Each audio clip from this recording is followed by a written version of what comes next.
Good evening, ladies and gentlemen. Data here, and welcome back to the San Francisco Starfleet franchise mode here at NHL 24. Moving into year number 14, the entirety of 2036-37, and will be the second to last episode, the penultimate episode of this series. It's going to be year number 14, next episode, year number 15. Then that wraps it up, and of course, I guess technically there's one more episode after that with the big wrap up to year number 25. But we're just about finished, ladies and gentlemen. We're back live here this evening. If you're watching after the fact, you can hop out to the 5-minute mark, and that's when we'll get started. But if not, we'll just start welcoming everybody in for what will be an exciting year number 4. Sorry, about to year number 40, episode number 14. Episode number 40, year number 14. Yes. Welcome, Mighty Joe. Sorry, everyone, for being a little bit late this evening. Busy afternoon. So I said in the Discord server, instead of it being a 7 p.m. Eastern start, we'll do a 7:30 p.m. Eastern start. Still gonna, these are long streams, so it's not like anyone should be missing anything if they planned on watching. Jens and Mackenzie, welcome to the stream. But after last year's, or a couple nights ago, last episode, Leafs King, Canucks Nate, Gavin, welcome everyone. After last episode a couple days ago, where we fell to the most EA team possible. Mackenzie, hey, Data, loving the streams lately. Glad you've been. Yeah, they've been some big ones, some long ones, but like I said, it's all in the name of getting these series wrapped up that we put so much into before the end of NHL 24, so I'm glad we've been able to, power through them a little bit. It was a devastating, to say the least, Stanley Cup final loss to the Pittsburgh Penguins, who are somehow the third best team in the NHL as a team of AHLers with like one good line. 70 overalls everywhere, a 79 overall backup goalie, AHL starter as their NHL starter. Leafs King says that this has been their favorite series. I'm glad it has been. Year number 14 in San Francisco. Last episode saw us make our our sixth Stanley Cup final. We are now 2-4 through our 6 Stanley Cup finals that we've reached through 13 years. And now we head into year 14, hoping to make another Stanley Cup final. It's the entirety of the season, remember that, so it's going to be the 2036 draft and off season, 2036-37 regular season, then fingers crossed, 2037 postseason. We'll start in just a couple minutes from now. Make sure we send out the tweets and all that stuff we gotta do. Hope everyone's having a lovely start to the week. We were live a couple nights ago with Vancouver on Saturday. We're live tonight with Starfleet. We'll be live the day after tomorrow on Wednesday. Then we'll be live again the day after tomorrow, the day after that on Friday. So this week we are live Monday, Wednesday, Friday. We might go back-to-back on the weekend as well since I don't stream on Sundays. So we might go back-to-back on the weekend, but guaranteed you'll have Monday, Wednesday, Friday this week for our live streams. So the year 15 finale of Starfleet will be on Friday, while Canucks will be on Wednesday and maybe Saturday or a week from tonight on Monday. We'll see what happens. There we go. That brings us to 3 minutes or 2 more minutes till we get started. Share that link. I think the bot went. Could it be? Yes, the bot did go on the Discord. Great. Yeah, so it's our 13th consecutive postseason. We won a 4th consecutive division title and our 8th of our last 9 years. A 4th consecutive conference title. Our 4th President's Trophy through 13 years, Our best power play ever at 35.8%. 1-5, 1-7, 1-4, then lost in 7. So we went 15-6 in the playoffs, yet we lost. Imagine that, 15-6. There are years where we've lost more and won the Stanley Cup. Last time we won the Cup, we went 16-7. This year we went 15-6. And previously, when we've lost the Cup, we've lost going 14-9. We went 12-8. We went 14-10. But to lose the Cup going 15-6, man.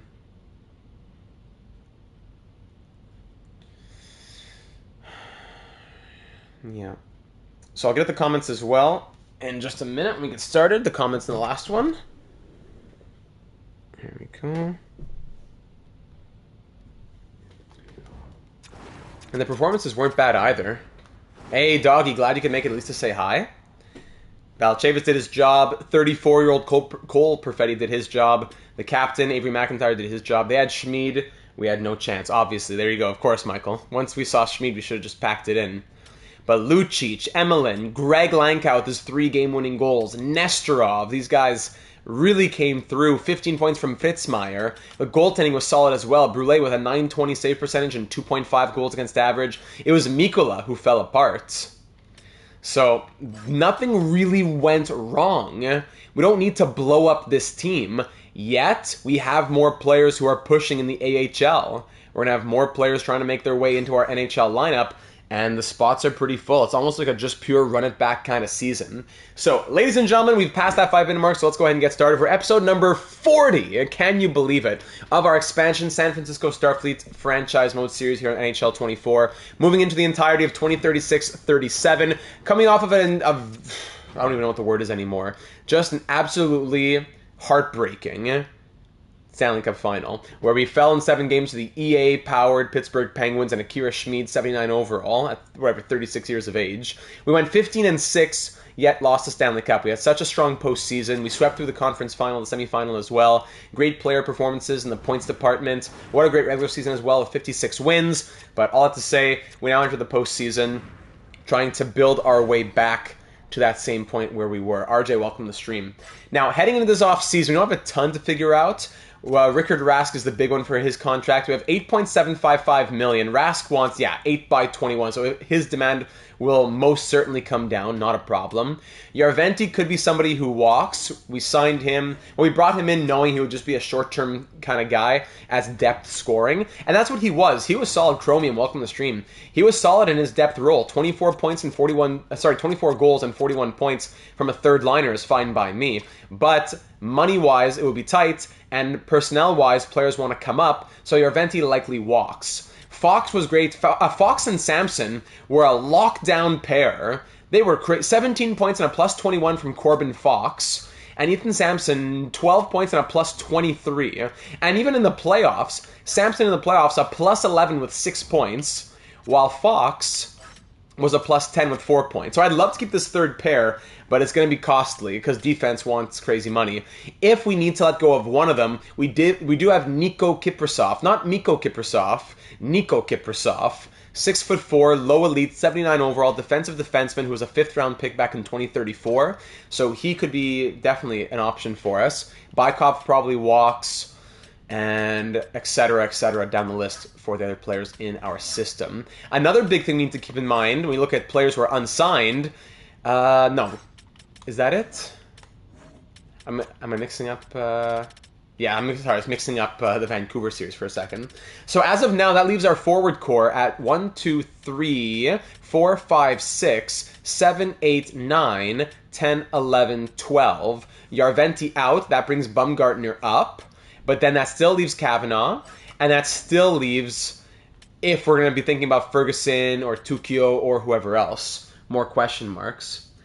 2024 has been an amazing year for Data 782, and it's not even the end of 2024. No, still much more to come in NHL 25. That's the forwards. The biggest issue is that we have 7 top 6 forwards. 1, 2, 3, 4, 5, 6. Langkow now at an 86 overall, and Lucic at an 85 in his torrid goal-scoring pace. Lucic has to be a top 6. Can we afford to keep Langkow as a third-line center who's an 86 overall? That's going to be tough because he's going to grow even more. Could we try and squeeze one more year? And then we say, Langkow, listen, we promise you'll be top 6 next in 2037-38 for year number 15. Or, I don't know, because Cole Perfetti is signed on until the end of year number 15, right? So year number 14, this is the final year of his contract too. Do we bring him back for year 15 in our final year next season? It'll be tough because then Nesterov needs his money. This might be the last season of Cole Perfetti, and that's where Langkow gets into the lineup. But I digress. When we look at the defense as well, 1, 2, 3, 4. That's the top 4 right there. 5, 6, I'd love to keep it Fox and Samson. But again, there's Kiprasov who's ready to come into the lineup. And of course, the money they want is astronomical, right? Samson wants $3.65 million to be a third pair guy. Fox wants $6.7 million. So it shouldn't be hard to get Fox when we qualify him and figure him out later. Samson might be a bigger question mark. Yeah, and then the biggest question mark is the goaltending, because if we trade out Juha Mikkola, that frees up $7.95 million. He's been a really great goalie for us throughout our series. He has they just won another Jennings. Three Jennings and 2 Vezinas, right? If I'm not mistaken. 2 Vezinas and 3 Jennings through his seasons here in San Francisco. Air-fried pizza rolls en route. Save one for me, Mighty Joe. Gen Z says we should keep both goalies. And in a perfect world, we would. And then once we know for sure Brule is taking over as a starter, then Mikkola could be cut. The only problem is, Brule wants big money now. No, actually, no, he doesn't. Jacques Brule... In the playoffs, he was incredible, but it doesn't seem to be affecting his current demands too much. That's good news. But in the regular season, he's only been a backup, so we can't say we're ready to give him the reins to be our starter just yet. But that being said, we don't have a ton of money. We could go 2 years and keep it cheap at about $2 million, or we can qualify him and try to get a little bit cheaper. Do we sign Brule now? We could qualify him and try to get him a little cheap because money's very tight, so saving a few $100K might go a long way. So I might be able to say we wait like a week, but we're still going to be looking at a 2-year deal in that 1.85 million range or whatever it might be. Because right now, at his demand of 2.65, 85% of that is 2.25. So I'd like to get him down maybe below 2 million-ish. Yeah, that's kind of my thought process at the moment. But all that being said, let's get into the comments from the last one and see what the AGMs had. Just a couple of thoughts. His demand might jump through the playoffs, and that is true, Gen Z, but we do have him qualified as an RFA, so we'll just wait for him to come back down. So it could jump, but if he was a UFA, we would sign him. That's the thing. Okay. So that being said, I've said that being said like 4 times in 2 minutes. Let's get started on the comments. Steven down in the comments in the last one said, "Hi Data, just some notes before I forget." So number 1, Cole Hudson. Let's look at Cole Hudson again. This guy has been Mr. 70 points year in and year out. 66, 71, 69, 73. This past year, 59. Okay, not his biggest year, but not really a huge downgrade either. But the playoffs, he's been point per game, or it's point every other game, whatever it might be, 5-5, 13-23. Before this postseason, he had 72 points in 107 games. Now he's at 79 points in 130 playoff games. He's scored only 7 assists through 23 appearances. Still, at the same time, he's playing big minutes, almost 25 minutes per night. Just the offense wasn't great, and as Steven says, Hudson had just 3 assists in the first 3 rounds, then 2 in the Stanley Cup Final. 3 assists in the first 3 rounds, then he woke up in the Stanley Cup Final, got 4. There you go. Proved it a little bit, got 4 assists in the final, yes. I would expect offensive defensemen with and his leadership and everything having something like a winning goal, or at least a point every other game, whatever it might be, but not a point per series. 1 assist in round 1, 1 assist in round 2, 1 assist in round 3, if even that, 3 assists in 3 rounds. We should keep an eye on him. I hope it was just a rare downtime. Point number 2, can you check on me? Some thoughts on Rask. Yeah, I looked into it. And then number 3, let's get Kiprusoff every chance to succeed. He could be something in the top 4 in the next 8+ years, and he looks to be ready to make the team. So again, we need to find space for Kiprusoff if possible. Maybe Samson doesn't come back and Fox does. Okay? 2 cents from Cheating Heel. Cheating Heel saying, "My 2 cents, Mikkola has been Vezina caliber in the season, but junk in the playoffs. I'd keep him to ensure Brule can handle the load and give 50 to Brule and 30 to Mikkola. If Brule does well, trade Mikkola next offseason. It's a big risk to go with Brule and someone else as goalies are voodoo. It would help with money to trade him though, so it's a tough decision. Another big player that was terrible in the playoffs is Cole Hudson. He's another that I'd keep an eye on, and I would keep, but if he's bad next playoffs, we can use him as trade value and replace him. Use his trade value and replace him. I would run it back as if it wasn't for all the kids, I'd run it back as is if it wasn't for all the kids pushing for spots on the team.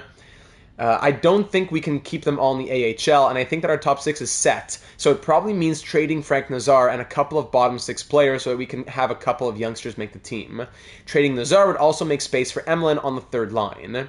If we need more cap space, do we have a high-salaried player who's like an average or a bad fit with the coach? If so, maybe he would be the odd man out. Or maybe we trade a high-salaried, over 30-year-old player like a Cole Perfetti for a future star if there's enough high pick value, if there's a high pick available at the draft. Wouldn't be my first choice to do. Welcome a real deal Prime to the stream. It wouldn't be my first choice, but because he sims well, but regression is bound to happen soon, so maybe that's another option. There's a lot of ways we can go with things. In Data We Trust, go Fleet. Thank you for that, Cheating Heel. So when we think about who makes a lot of money on this team, Perfetti, he sims well, but he's making a lot of money, yes. Hudson, Valchevitz, McIntyre, Fritzmeier. Eriksson. Lucic can't really be touched. The first guy I'd even consider is Ramirez, but to be making $5.55 million for 3 more years at this point in franchise mode is very, very valuable. So I prefer not to trade him if I don't have to.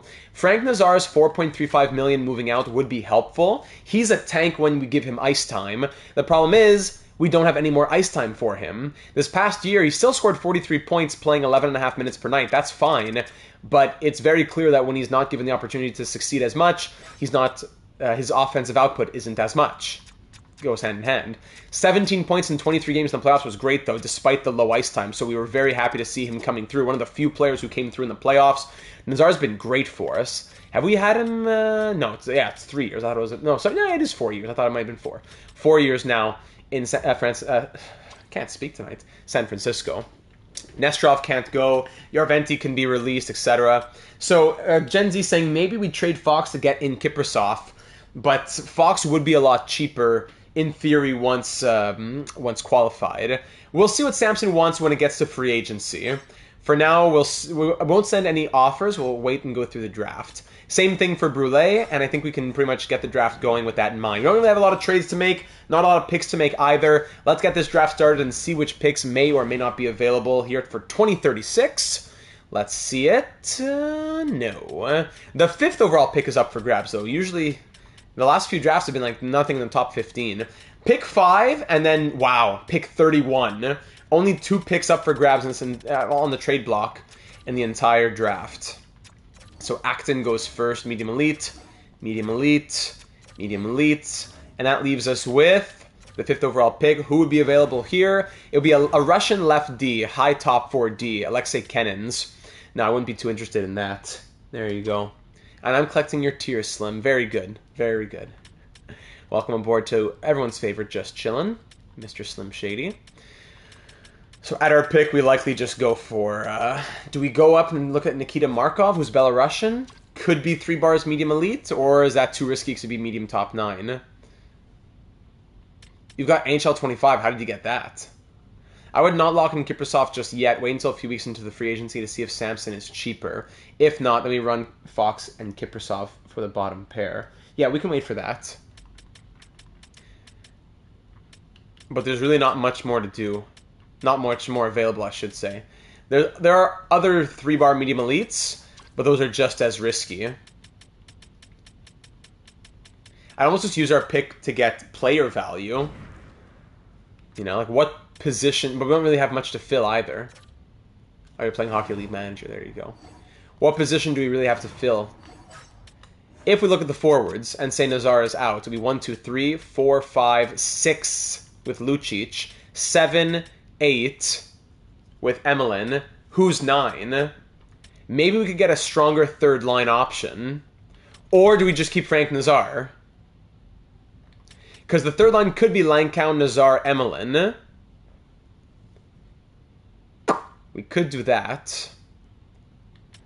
Then Langkow can't play center, though.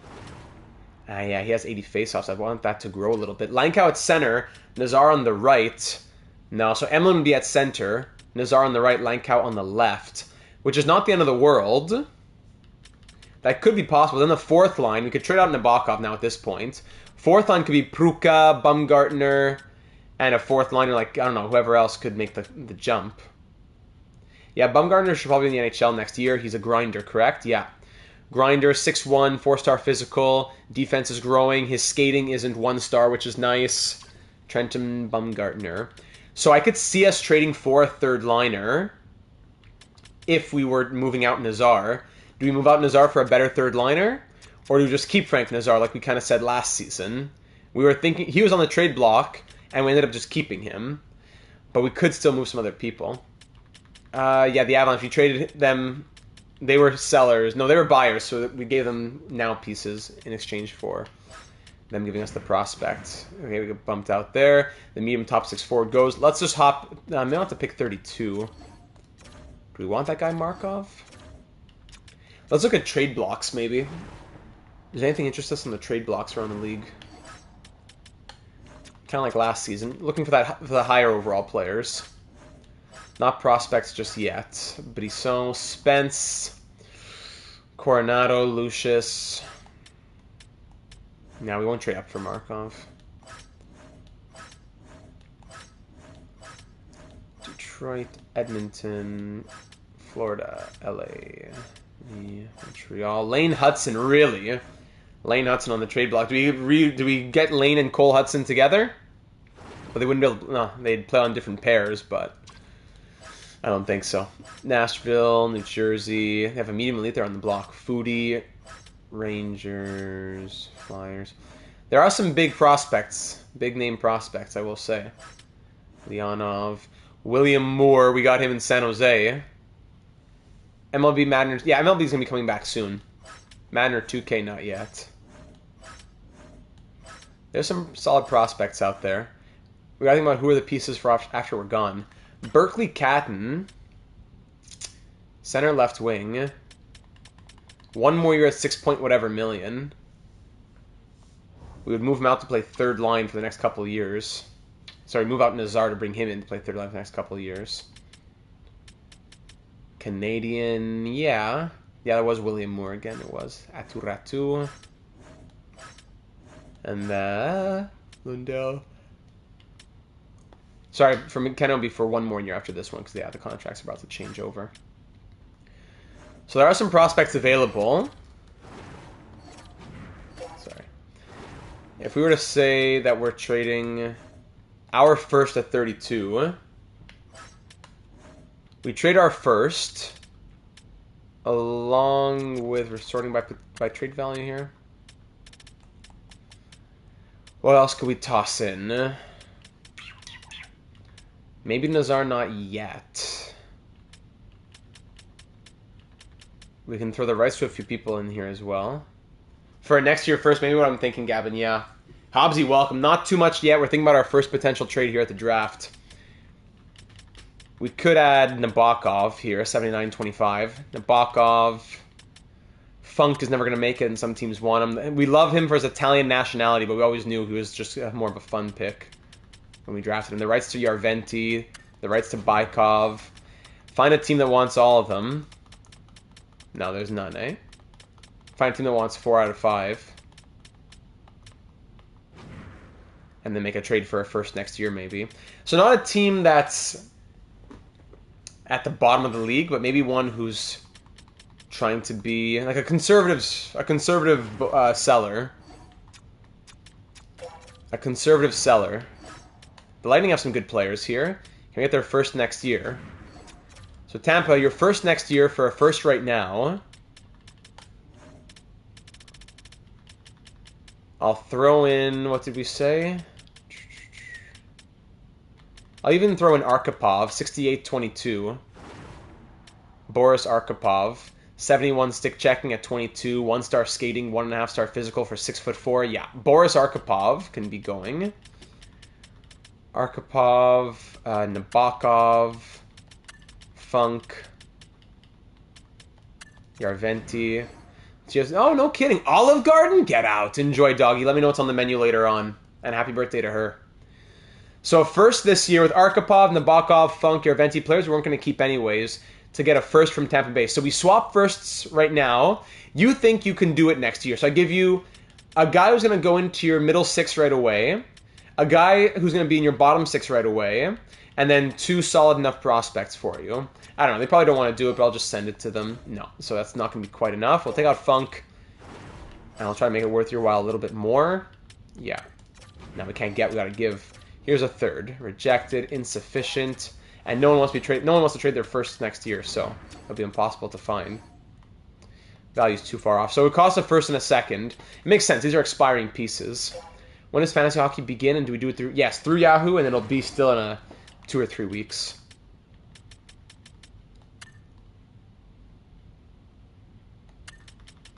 What if I give you my first next year, and you give me your second next year? No, but they don't want to do it, so... No, how about 3rd and 4th next year? No, quite far off in value.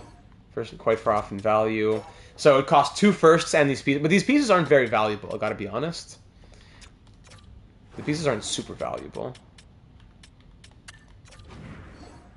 Yeah, we'll do it with 4 where you need to be.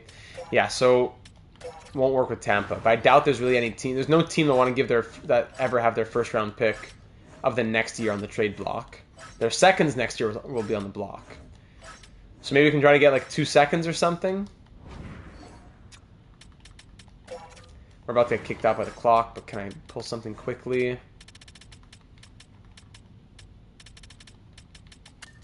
Funk. Buffalo. For a second, for 2 seconds.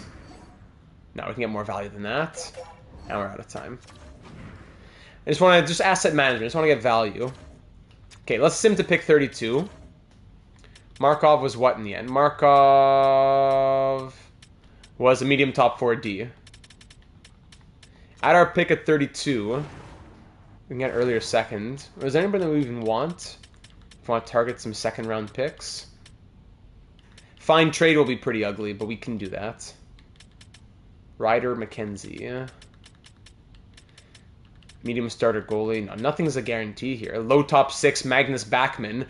We have we have a centerman from Sweden named Magnus Backman in our Canucks series. And this is going to be Magnus Backman in our Starfleet series. That's hilarious. This guy would be a left winger, though. Guaranteed low top 6, though. Zaikov's a gem, maybe low elite. But too many maybes. Top 6 forward, did you? Oops. Medium top 6, he has a couple here. Sopel, he's a grinder, though. Then Lutz. Ruben Lutz. 3 years away, similar to Michael Gradner. Ned Sopel. I don't know about another grinder, though, in our system. Yeah, not a great draft class at all. So if we trade down, try to get a second this year and a second next year. 32, 33, 34, 35, 36, 37, 38, 39, 40, 41. Let's try Chicago. Are they conservative sellers? Yes, they are. Yeah, Grabner was good with the Islanders, absolutely. Second this year and a second next year. In exchange for a first right now. And I'll trade some excess expiring value to you. Maybe you'll use it, maybe you won't. So here's the rights to Nabokov. The rights to Yarventi. Boris Arkhipov. And we'll try to get maybe a better pick next year too. Or this be it. We can get more out of this. And we said Funk. The Italian, Khalil Funk. Khalil. We drafted him in like the third round, or second round pick in 20. Well, he was from the Blackhawks? Really? Okay, we really wanted him, so we traded for him. That's why. The Italian, Khalil Funk. We knew he would never really be much, but we wanted him in our system. Now we bid him. And we sent him back to the team that drafted him, the Blackhawks. So how about a second, 2 seconds, and a third? Maybe even a bit more. 2 seconds, a third, and a fourth. Sorry. For our first right now and some expiring pieces and whatnot. Value is just a bit low. Let's make it a fifth. 2 seconds, a third, and a fifth. Sweeten it just a touch. Make it a sixth. Let me guess, they'll want a seventh.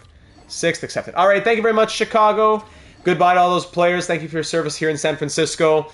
And now we move forward with now 2 seconds, 3 thirds, 2 fifths, 3 sixths.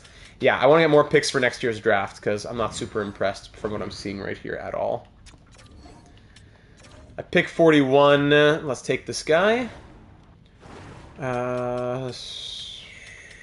Lutz, there we go. Medium top 6, Ruben Lutz from the U.S. Development System in the USA East. He is 62 overall, medium top 6. No problem. Ruben Lutz. Okay. Next pick comes at 65. We just load up on picks next year. Between here and 65. Nothing that's really a guarantee at all. Some low elite, maybe. Mikhail Zykov, Estonian, 3 years away. Maybe I might try for him. Or Backman. Maybe a couple picks in the 60s and then we move on. Late 50s. 2 picks late 50s, early 60s. Then load up for next year. Because there's no one I want. There's a low top 4D here, Adam Parent. Low top 6. Again, a grinder. Let's give it a shot for Bykov. Let's get just a Bykov at least. So 42, 43, 44, 45, 46, 47, 48, 49, 50, 51, 52, 53, 54, 55, 56. Okay, let's trade with the Flyers. I want pick 56. I'll give you 65 and 78, a second and a third. For a second now, and a third next year. Can we do that? A second and a third this year for a second and a third next year. Rejected. A second and a third this year for a second and 2/4 this year. No, the game never understands value. A fourth next year. No. Okay, so forget it. A second for a second. Does their pick have more? Okay, yeah, it makes sense. So yeah, so I'll add in a late pick here instead. Second and a sixth, trade accepted. Great, makes sense. Pick 56, we'll give a chance to the Estonian. Mikhail Zykov from Estonia. He is low top 4D, 64 overall gem. Okay, alright. A 6'5" two-way D is very interesting. Next pick at 74 now. We'll pass on Backman, I suppose. 6'2" power forward. We'll pass on Backman. And then with that pick, we could take Parent. And then even Chris Lackey, our next two picks. Yeah, okay, let's do that. No, I'm not going to take a... We have a goalie pin later who we want. Okay, so we'll take Parent first. Low top 4, two-way D. Another one who's a gem. A low top 4, two-way D gem. 64 overall. Next pick at 78. Low top 4 D goes again after that. Then at 78, we take the other guy we wanted. Sorry, I passed him. Kerslacki. Rick Kerslacki. Again, a grinder. Too many grinder. He's 20. Ooh, I didn't notice that. He's 20. 3 years away, but 20. Yeah. Maybe we don't want him then. Probably not. Do we trade down anybody else? We'll have to watch this later on data, but go, Fleet, go. Thank you, Your Royal Highness, King Turby. Welcome to the chat, and thank you for saying hello. Welcome back, Canucks Nate.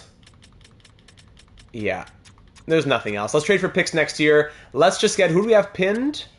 Let's just get, yeah, with these late picks, we'll get these last three guys. So we'll hang on to 3 late picks, 190 or later. We need 3 picks, 190 or later. The rest we can trade.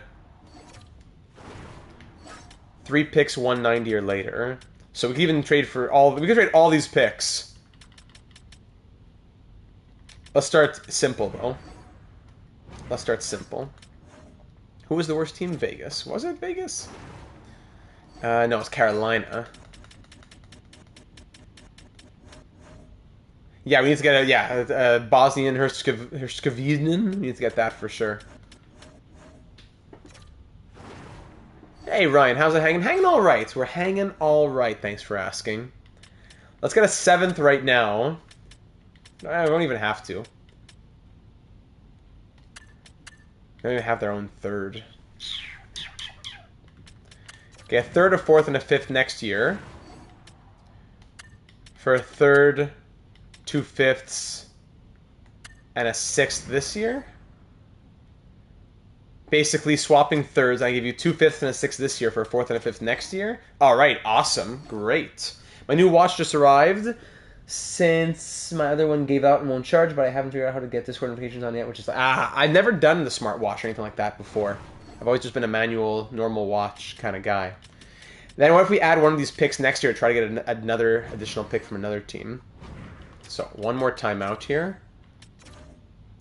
And we need some late picks. Don't forget we need some late picks. Let's trade with the Sharks now. Sharks, give me... We need 2 of these late picks, 195 or later, we said, right? So I have 1. I'll give you a 3rd. You give me a deal that includes that 7th back. A 7th and a 6th, actually. So I'll give you a 3rd. And I'll also give you that third I just got from Vegas. Now, I'll give you my third, actually. So 2/3 for a 7th right now and a 2nd next year. How about that? 2/3 for a 2nd and a 7th. In the real world, you get more than that, but the game doesn't know what it's doing. 2nd and a 6th, okay, just in case. 2nd and a 7th, no. What do you think of Stolarz as goalie? Leafs have bet a lot on him and Wall. Yeah, I'm not sure if I'm super confident in that Leafs tandem this year. I gotta be honest. What do we have next year? I have 2/6. Can I give you one of my 6th? 2/3 and a 6th to move up for a 2nd next year from a bad team, so it makes sense. And then a 7th in this year's draft.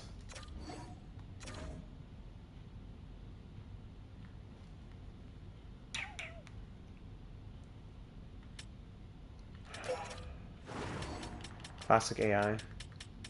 Stolarz is okay. Oh my, I have to stop the whole stream now for Slim because Anthony Stolarz is elite because he played for the almighty Ducks.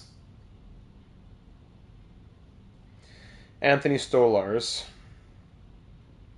Okay, you know what? I'm going to be honest. I forgot about the Panthers numbers. I forgot about the Panthers numbers. With the Ducks, he was nothing special. 899 save percentage, 719. Okay, yeah. He was crazy with the Panthers this year. My bad. I forgot about that. I do watch the games. Come on, Slim. Give me a little respect here. I totally forgot about that. That being said, now in a starting role with the higher pressures and everything, and the expectations, I don't think he'll crumble, but I'm not sure if he'll be able to repeat those same kind of numbers.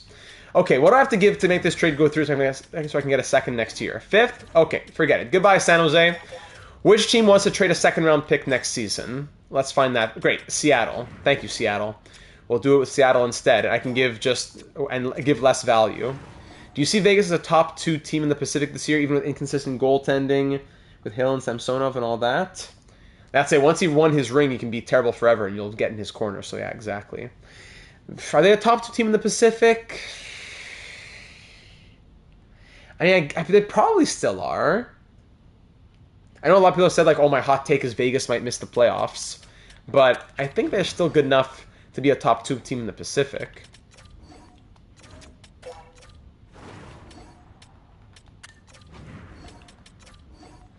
Okay, what do I gotta give to get a 2nd and a 7th here?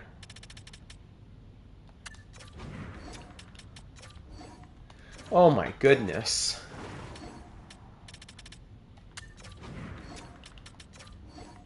Okay, forget it. So, I'm going to trade a 3rd now. A 3rd now. Give me 185 and a 3rd next season. Okay? Ridiculous. I want from a seller, though. Or just, yeah, give me the Blues 3rd next year and a 7th now. A 3rd now for a 3rd and a 7th next year. No, but they don't want to. Why would they? No one wants a 3rd. No one wants to trade 3rds. It's ridiculous. Just a 3rd for a 3rd is not even going to go through. I gotta add some expiring contracts or something like that. Okay. 3rd for a 3rd and give me a 7th. That's all I'm asking for. Here are the rights to Bykov. The rights to Bykov. Go cheer in the streets. While finishing 7th. Josephson, 59 at 20. Don't care.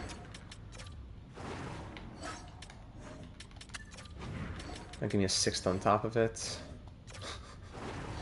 I just want to draft those last 3 players.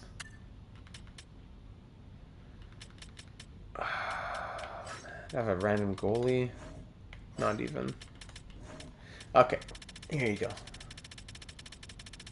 Take a 7th in 2041. You broken AI brain.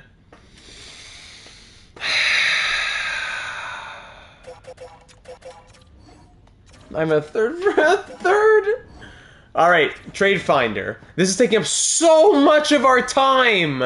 I just want to trade the pick. 3rd, what can I get for a 3rd? I can get a 6th and a 7th. What? Look at this game, ladies and gentlemen. I can get a 6th and a 7th for a 3rd. But if I want a 3rd, I gotta trade the 3rd and the 4th. I can get 2 7ths for a 3rd round pick if I'm lucky. A 3rd next year from the Avalanche. Okay, I can do that from them at least. But what are these offers?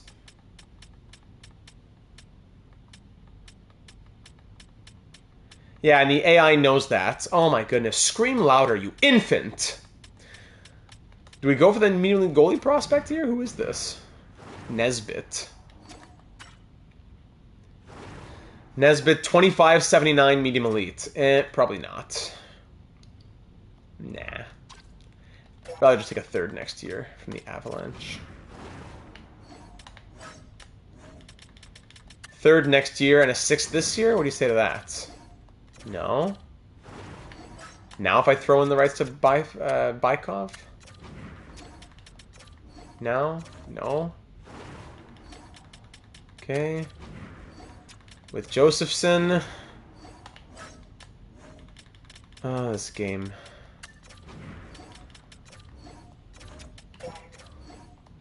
Thank goodness. Get out of my face.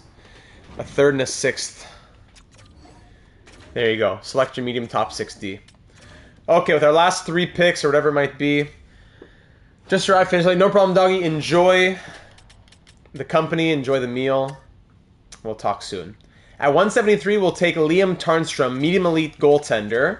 Thank you very much. 60 overall. Very good. At 19 years of age, yeah. Liam Tarnstrom, 19-year-old, 60 overall, medium elite goalie. That's awesome.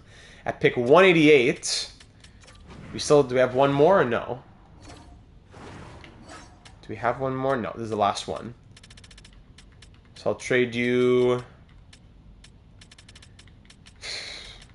a 7th in 2039 for a 7th right now. There you go. Go dance in the streets. Oops. Make pick. First we'll take Kaliko, Rory Kaliko, low elite defensive defenseman, 50 overall. And finally at 212 from Bosnia-Herzegovina. How about that for a rare nationality? You don't see that every day. Ariel Appleby, a 6'4" two-way forward with one of the greatest nationalities you'll get. 54 overall, low top 6. Finally, call it a draft. That took long enough. Sheesh. A few players added to the system. Sidney Crosby needs a new contract. Does he want to stay as associate coach, assistant coach? Probably not. He has not been happy. So we're not Crosby walk. It's been fun having Crosby, but he has not been happy. So we're going to let him walk. We'll fire him. We'll move on. And now the staff chemistry goes up. To have an A- who's not happy as an assistant coach is not great. So Bo Horvat will be promoted to assistant coach. Yeah, makes him happy. And then we'll get a new NHL assistant coach. Sorry, NHL goalie coach and AHL assistant coach. We'll get that. Ryan drove through Bosnia on a road trip. Beautiful country. Good food. No kidding. The most north I've been in Europe is Switzerland, I believe. Yeah, the northernmost I've been. So Bo Horvat, welcome to NHL assistant coach. Crosby, move on. Yeah, the extension's coming soon in the real world for Crosby. DeMarchi will stay as coach. Scouts, few scouts to sign. Very good. Christian Joseph. Matilda Zetterberg. Time for supper, Henrik. I miss Zetterberg, man. I miss those Red Wings. Zetterberg, Datsuk. What a team. Ariana Sampson. Okay.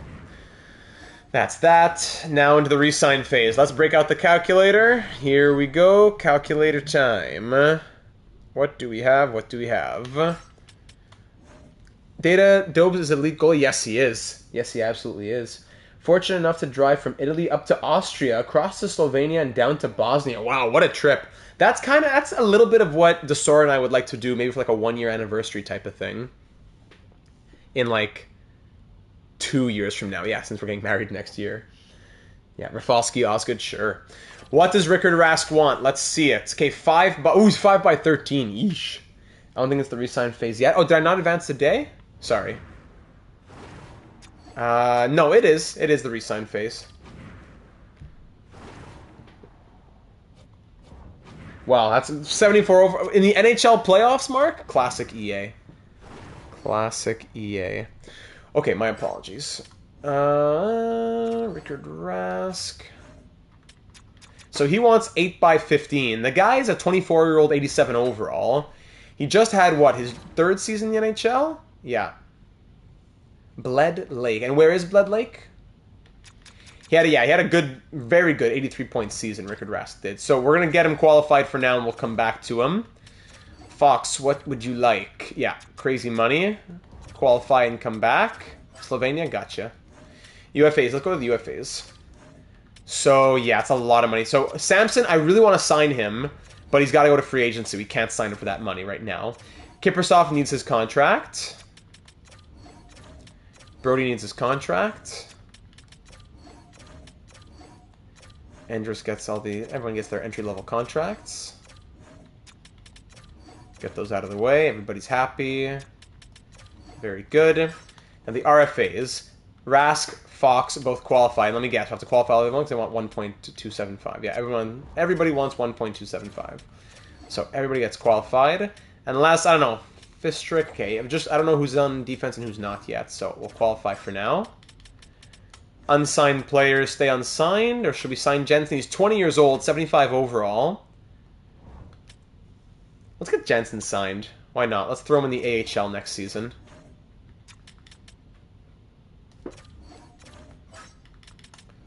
And then finally, Drouin de Laurier will get his contract too, entry-level deal. And Brule, what would Brule like here? 1 year, 2.6, 2 years, 2.9. I don't think it changed too much. Maybe it went up a tad. But anyways, we're going to qualify him and figure him out later. And that's that. That's the re-sign phase. We can go to July 1st now. Shouldn't be any issues. I'll take a little sip.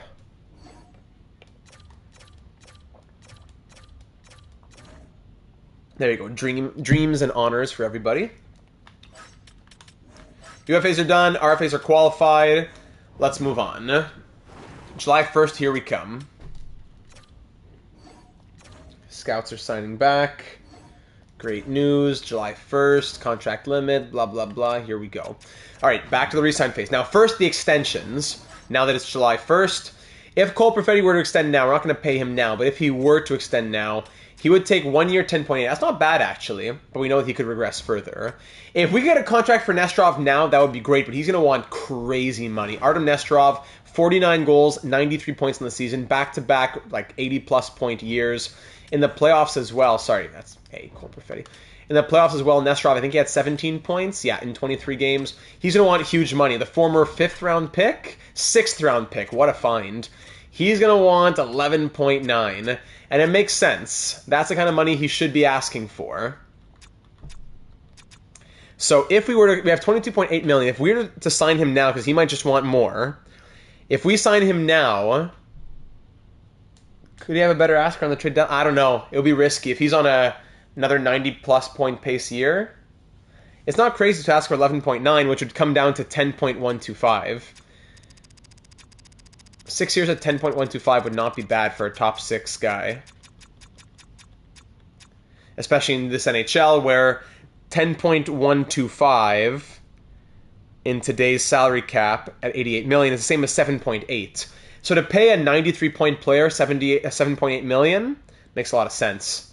So I think we send this, ladies and gentlemen. I think we send this today, and we hope. Because if we could go 8 years, but he's 27.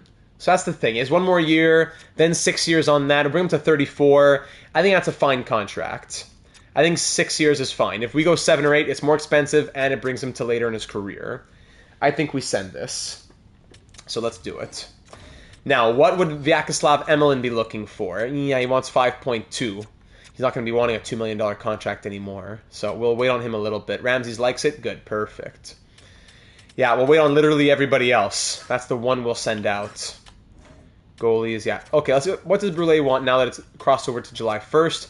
2 years at 2.225. There you go. That's exactly what I'm talking about, ladies and gentlemen. 2.225 85%, 1.9. 2 years at 1.9, we can do that.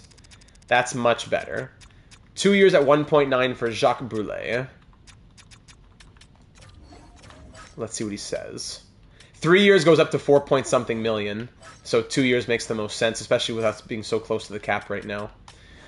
Rickard Rask, what would you like? Let's see it. 4 by 13, but 5 by 11.8. Much more affordable. It's going to cost a lot of money. Do we do 5 years on Rask since that's the most affordable? 11.8 would come down to 10.05. Oh, sorry. I'm going the wrong way. We won't even have enough. That's true. What am I saying? We don't have enough. We'd have to trade Nazar here. We'd have to trade Nazar. Maybe that's where we bring back somebody younger to be on the third line. Because we don't have to trade out Nazar for the roster spots. We might have to for the money. Or Mikola, but Nazar probably makes more sense. Because forwards can still be 1, 2, 3, 4, 5, 6 with Rask, 7 Langkow, 8 Emelin, trade Nazar for like a rookie. Let's get a young 81 overall rookie on the third line. But then that kind of blocks out Kavanaugh being given a chance to grow. But would he even grow? Can we put all of our eggs in Todd Kavanaugh's basket? Eee, I like these numbers. I would like to see Todd Kavanaugh on the third line. Maybe just a good young bottom six player then, not necessarily a third liner. So ladies and gentlemen, I think we need to trade Frank Nazar. Just because of the money situation here. It's going to be very, very tight. And I don't think we want to trade Mikola yet. So if we were to look for prospects who might be offered for us in a trade for Frank Nazar, not a ton of trade value, but what might be offered? Addition by subtraction. Sopel, the guy who just got drafted. Someone under contract would be best. Durand. Moss, this goalie, immediately goalie prospect. Let's come back to Columbus. Keep Columbus in mind. Third and a fourth, basically, or a piece. Okay, so the Ducks have a bunch of pieces here. Let's see what Anaheim's offering us. Anaheim, skaters matching the block. So they have, all these guys are being offered to us. Sylvester's an RFA, 78-22. 74-20 from Puka. Tuomo Puka, defensive defenseman. Former 9th overall pick. Huh, how the mighty have fallen. He could be our top pair guy in the AHL. Right?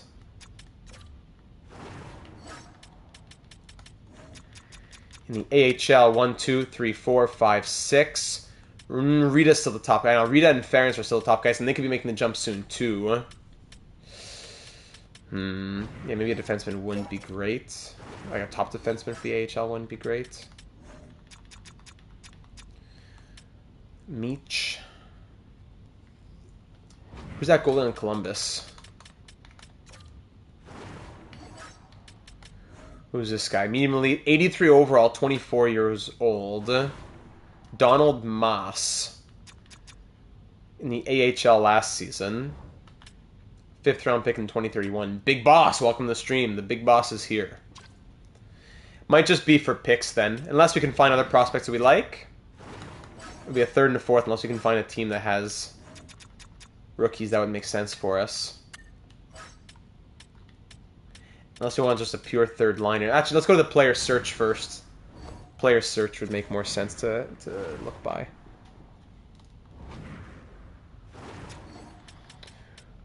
Player search. I want a forward who is under contract making... Has to be like league minimum. It's like making... Well, I don't know what are entry level deals now. Like 1.5 or less. The defenseman on Anaheim could be interesting. Let's wait first. And overall minimum... Yeah, no overall minimum yet. Anybody pop up? Yeah, of course. We could go Moss and Brulé for a young goalie tandem. True. But it's two unproven entities. Like we'd be trading our goalie who's won 2 Vezinas and 3 Jennings to roll with a guy who was a backup last year but did very well in the playoffs, and a guy who was in the AHL last year. That would be a move I would make next season once Brulé makes me more confident, perhaps. I should say I gotta put an overall max, or else we're gonna get a ton of players as well who are not interesting to us, who are not in our range. Sorry. So overall max definitely can't be too high here. Okay, so yeah, there's good young players. But do we want to make... That would take away Kavanaugh's spot for sure. I'd rather have more of a competition spot. So maybe let's go down to like 82 overall. Unless it's a prospect, right? Let's see 65 to 80, whatever. If we're looking really at a prospect, we'd be down. Let's also put an age max on it. Like Blackburn? Blackburn. Where was Blackburn?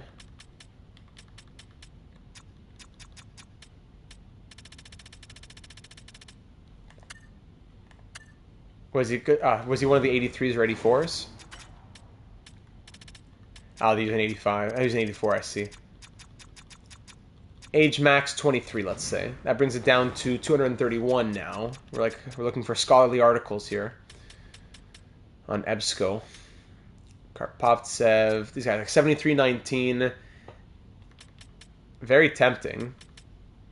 But do we want a guy who's pushing for the NHL now? If so, we're more in that 80 range, like a guy like Hancock. Josiah Hancock. So let's talk NHL competition then. 78 to 82. Down to 25 options. Okay, sorting by overall. They're all making cheap money. So sorting by overall. Wait, so I don't want to go all the way there. I just want to go to this tab here. Yes. Okay. Coco, Kavanaugh. He's going to be trying to get a spot for himself. Ryder. Tyson Ryder. Sniper. Good numbers last year. Sniper like Kavanaugh. Ross Strite. Willie Ferguson, who we have in our system, of course. Hasn't been amazing in his small chances. Yeah. Bumgardner, Sakic, Simarn. Or we look at the higher end, in that 80 range up here. Like one of these 80s with top 6 or low elite. Yeah, we could trade Ferguson. We could. What if we look only at 80s?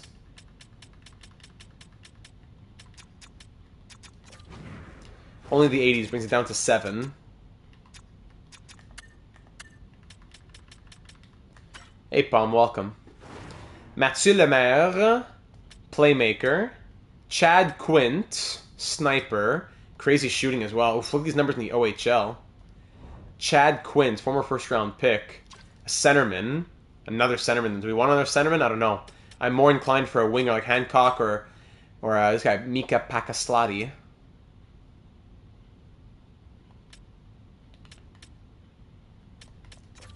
Last year, 24 points. In the NHL, playing like 7-16 of ice time. He's already listed as a third-line forward, though. Lemaire as well.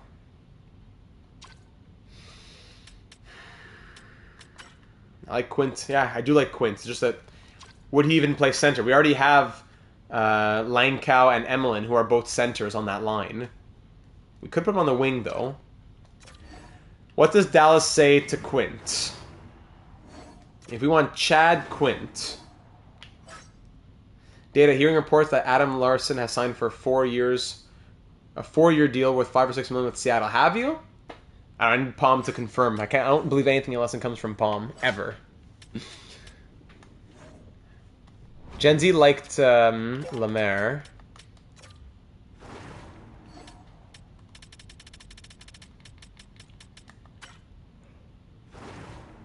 Negative 18 last year.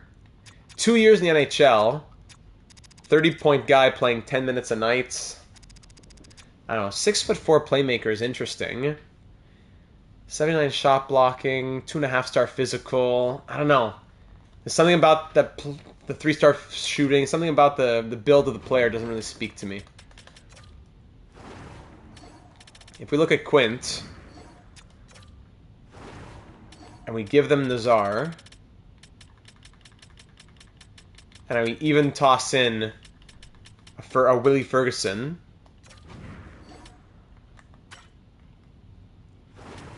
former second-round pick. Him too. I don't like this build. 2.5-star defense, 2.5-star physical. Willie Ferguson and Frank Nazar to the stars for Chad Quint. Hey, Jeremy, welcome to the stream. And how about a first if I give you a second and a third or something? We have so many of these picks. If I give you even just a third is getting it close. 2/3? 2/3 Ferguson and Nazar. Is our value beats you to it, Palm? There you go. What do you say to this, Dallas? No, not up to snuff at all. Okay, understandable. It's going to be a big tra-la-la. Let's try a second instead. That'd probably go through. Second and a third. And I'll give you a fifth. Nazar, Ferguson, and a fifth for Quint and a second and a third. Let's see. Dallas, what do you say to that? Quite far off. Okay, so we take off this. Let's just try the second. Second and a seventh. Quint a second and a seventh. No, just the second then. Aren't where you need to be. Very close. Yeah, this is it. This is the super team. We're trading away a top 9 forward for a prospect. And that's all we do. Super team. Yeah, it makes sense. Larson should be captain, I would think. Nothing makes this guy happy. Unless you win the cup with 72 overalls, Slim will be angry at you. A joyless infant. It's sad. It's sad. But life goes on. Mueller. I was hoping he could make the NHL. Max Mueller.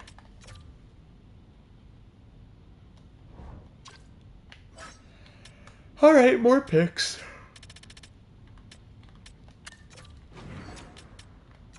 A 6th for a 7th, or just the 6th straight up. Quite far off, really. This deal makes perfect sense for you. 4th is the final offer, also moving down to wanting a 3rd round pick. Okay. Forget the 2nd, give me a 3rd. 3rd and a 6th. What do you say, Dallas? There you go. Trey said, thank you, Dallas. Frank Nazar off to the Dallas Stars. We signed him to be a 3rd liner with us, and he ended up spending 4 years. We signed him for what? It was a 6-year deal. Yeah, 6 years at $4.35 million to be a 3rd liner for us. And he ended up playing 4 seasons, and in those first 3, he was a tank scoring, playing top 6 minutes and being a top 6 machine in terms of offense, 70 points per year, 4 years, 74, 72, 68, 43 points. So 74, 72, 68, 43, 257 points in 328 games with Starfleet. And 1 Stanley Cup ring, correct? Yeah, the ring in 2034, yes. Very good. In the playoffs, Nazar scored 17, 24 plus 1. So he scored 42 points in 23, 23, 16, in 62 games. I count that. In 62 games, he scored 42 points. Yeah, and got a Stanley Cup ring. Frank Nazar, thank you for your time here in Starfleet, and we wish you all the best in Dallas. We got more picks for this draft now. The rich get richer in terms of draft picks. We have 1 first, 2 seconds, and 4 thirds, which we will definitely be playing with when the time comes. So it frees up more money for us, which is exactly what we needed to do. Remember that we have 1.9 committed right now already to Brûlé. And if we go to our RFAs right now, Rask, if we bring him down to, we got to go 3 years on Rask, no, 5 years. Yeah, 5 years on Rask. 11.8, 85%, 10.03 with 1.9 going to Brûlé. Yeah, that's really all we can offer him. I'd love to go 6 years. Can we go 6, 12.325? That'd be 10.5. Yeah, we can wait a little bit more on Rask to come down a little bit, but it won't be by that much. So do we go 10.5 for 6? 10.5 for 6? Or 10 for 5? So an extra year costs an extra 500k per year. We probably can't do it. So we'll likely have to be looking at a 5-year deal on Rask, and hopefully it comes down. 5 years on Rask, and hopefully it comes down. In free agency, does anyone interest us? Even though we have like no money though to spend. 5-year probably makes more. Yeah, says Chromium. 5-year probably better. Kang the Conqueror. Caden Kang, former fifth overall pick. 17-point guy, not that special. Rasmussen, Antonio, Celebrini, Snuggeroo. McKinnon at 40 years of age is still 89 overall. I love that he's not retiring. What's your favorite band/artist, says Gavin? Great question. Big fan of Leonard Cohen. Love Alvin and the Chipmunks. So underrated. Love Alvin and the Chipmunks. Love Leonard Cohen. I'd have to start running through it. Linkin Park. A lot of those, like Blink. I have to go through my iPod here. Whenever somebody asks me this, I always sit on this question for a long time because there's a lot to say. The Fray. Breaking Benjamin. I gotta really sit down and think about it. But there's so many great names out there. Goalies. Gustafson, 81 overall. Nah. Not much out there. How about, so if we look at the UFAs. Actually, who is this goalie here? Medium elites who are 23.79. This guy Ramsey. Hey, Sylvain Huberdeau. We used to have Sylvain Huberdeau. Where did he go again? New Jersey. 2 years with the Devils, going 18, 19, and 1. Thanks, Gavin. There's a lot more I could say. I have to open up my iPod and scroll a little bit. State champs, day to remember. I don't know. A lot out there. Some 41, sure, yeah. All clean, though. Always clean music. Not a fan of the explicit versions ever. Chiarelli, Ramsey. Oh, we have goalies. We have goalies for the AHL. If we look at forwards, anyone who stands out here, 2381, Pispinen. Pekka Pispinen should be actually. Pekka Pispinen. That could be a third liner for us if we hadn't done that trade, but I think we should be okay. And defense, another Brule. 74 low elite, David Denny. David Denny. D-N-N-Y. David Denny. He'd want 1 year. I'll give you a max 1 year, 2-way, 1 million. David Denny. David Denny. Denny. And now if I look at... Where's Samson? Samson wants 4 by 5.5, so we've got to wait on that. Oleg, didn't we have Oleg Datsuk? No, we didn't. Not much else to do here, but advance a few days and wait, and hope that some of these demands continue to come down. Coaching staff, we said we need an NHL goalie coach and an AHL assistant coach. Here are all the coaches out here. A few, Ryan Goldie's still out here. McCutcheon, our 2 former coaches. Crosby's there. Another Hemsky, another Plekanec, another Novrath, another Yandels. All these NHL names that are always used. So you got to go for an NHL assistant, who you can call an NHL goalie. A-, B- for the teaching and coaching influence, sure. To be goalie coach. That's what Radek Spacek says.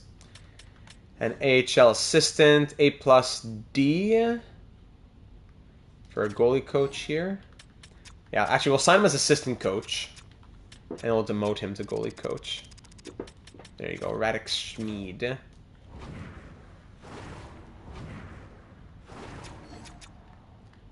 Alvin and the Chipmunks, man, so underrated.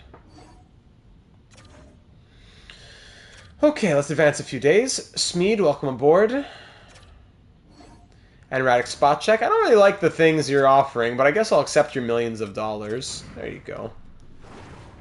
Leafs King, welcome back. So Spacek can be goalie coach. Unless we demote him. And maybe a guy like... Yeah, because Kosty's not that happy right now. And he has A+ teaching. Okay, you know what? That's even better. Spot check, you'll be AHL goalie coach for a second here. Costi, welcome to the NHL staff. NHL goalie coach. Gibbons can be AHL head coach. Spot check becomes AHL associate coach. And Smeed down to AHL goalie coach. I'd rather keep AHL assistant empty so that the goalie can grow a little bit better, perhaps. All right, there's new NHL, AHL staff. 63 chemistry, 53 chemistry. Okay. Any new scouts out here?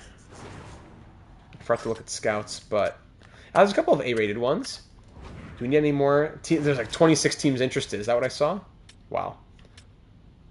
I should have looked at scouts a bit sooner. We have actually... they're all A or A-. We don't even need any scouts. No problem. All right, let's keep advancing a few more days. Dvorak has been sent an offer sheet. Really? Dvorak, 77 overall, former second-round pick of ours, 4-star shooting, 60 points this year, 70 points last year in the AHL. I don't really want to match it. You can do 25 years, Leafs King. I don't really want to spend we don't really have the money to match it, so it's unfortunate we can't get like a 5th-round pick for him, but I think we'll have to let Dvorak walk, sadly. Denny's on board. Brulé's on board. There you go. That's good. I don't have the money to give a one-way $1.3 million deal. Nestrov extends. Woo! Great news. Nestrov extends. Okay. Let's see how the contracts look now. Yeah, that's exactly what I'm going to do in the middle of a live stream. I'm going to answer your phone call and talk about your favorite players from the 80s, Slim. Are you crazy? Why are you calling me? You think I'm going to answer a phone call right now? I have to like literally block this guy whenever I start a stream. Okay, the demand has come down, not much for 5 years. From 11.8 to 11.725, so it's not that different. 11.725 at 85%. So instead of offering 10.05, now we'll offer him 10. Or even 9.975. 9.975 would be 85% on Rask. So we save $75K a year by waiting 9 days. Do we send that or wait longer? There's Emlyn, yeah, Emlyn, of course, the same thing. And Fox. This guy's ridiculous. I wish a team would offer sheet and we can just get value back. Yeah, let's wait a little while longer. Just a little bit. We saved 75K by waiting like a week, so... So Datsuk will walk, sadly. Nice knowing you, Matthias. Good luck in Montreal.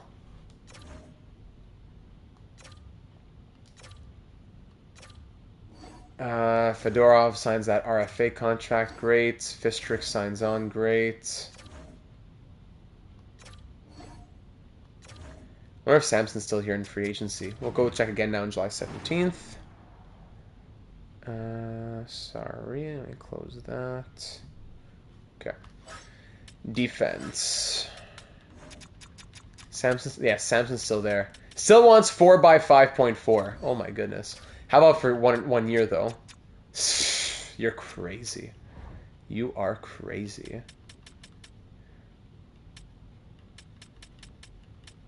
Who wants lower def?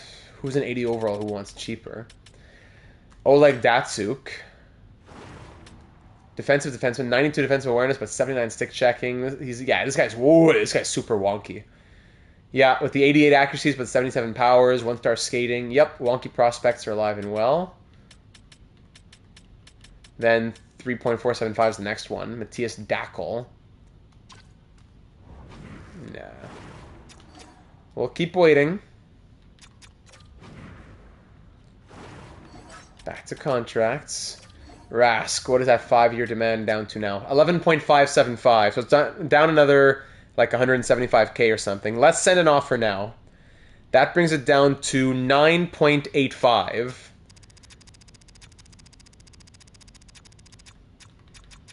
8.5.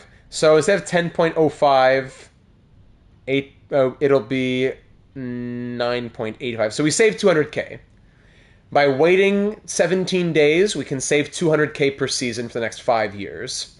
Let's see what Rickard Rask says to 5 by 9.85. Now we'll leave a little money for the other couple guys here, for the third pair defense. Kiprusoff may have to be one of them. Come on, Rickard. Rejected. Not enough. Compromising on the years. I gave you 1 extra year compared to what you had been asking for. Would he stay as an RFA if he got a 1-year deal? Because he might have to take a 1-year deal if he gets too greedy. No, he'd be a UFA. Eesh. Okay, 11.425. We're bringing it down to 9.725. But does he want... If he really wants 4 years, do we just give him the 4 years to make him happy? I prefer to give him 5 years and overpay him a bit. So 85% is 9.725. Do we go 9.95 to try and get him to sign before he goes down to only wanting a 1-year contract?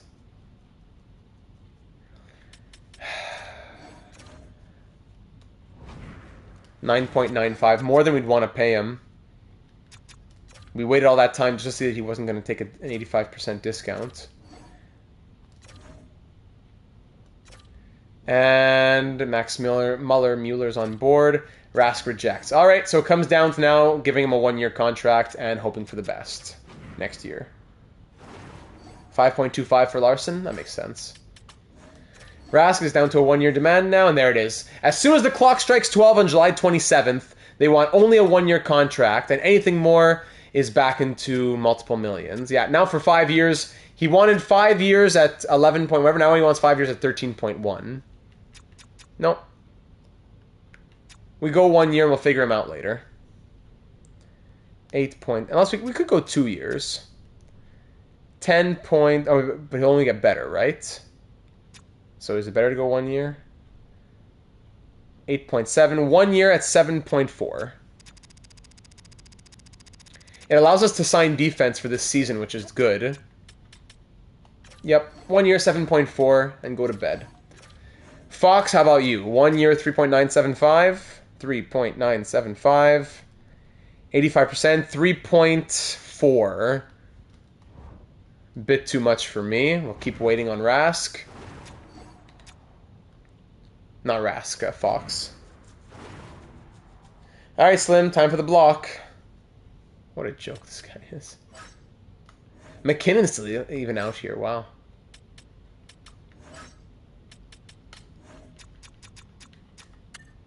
Defense. Samson got his contract. That's crazy. Samson got his contract.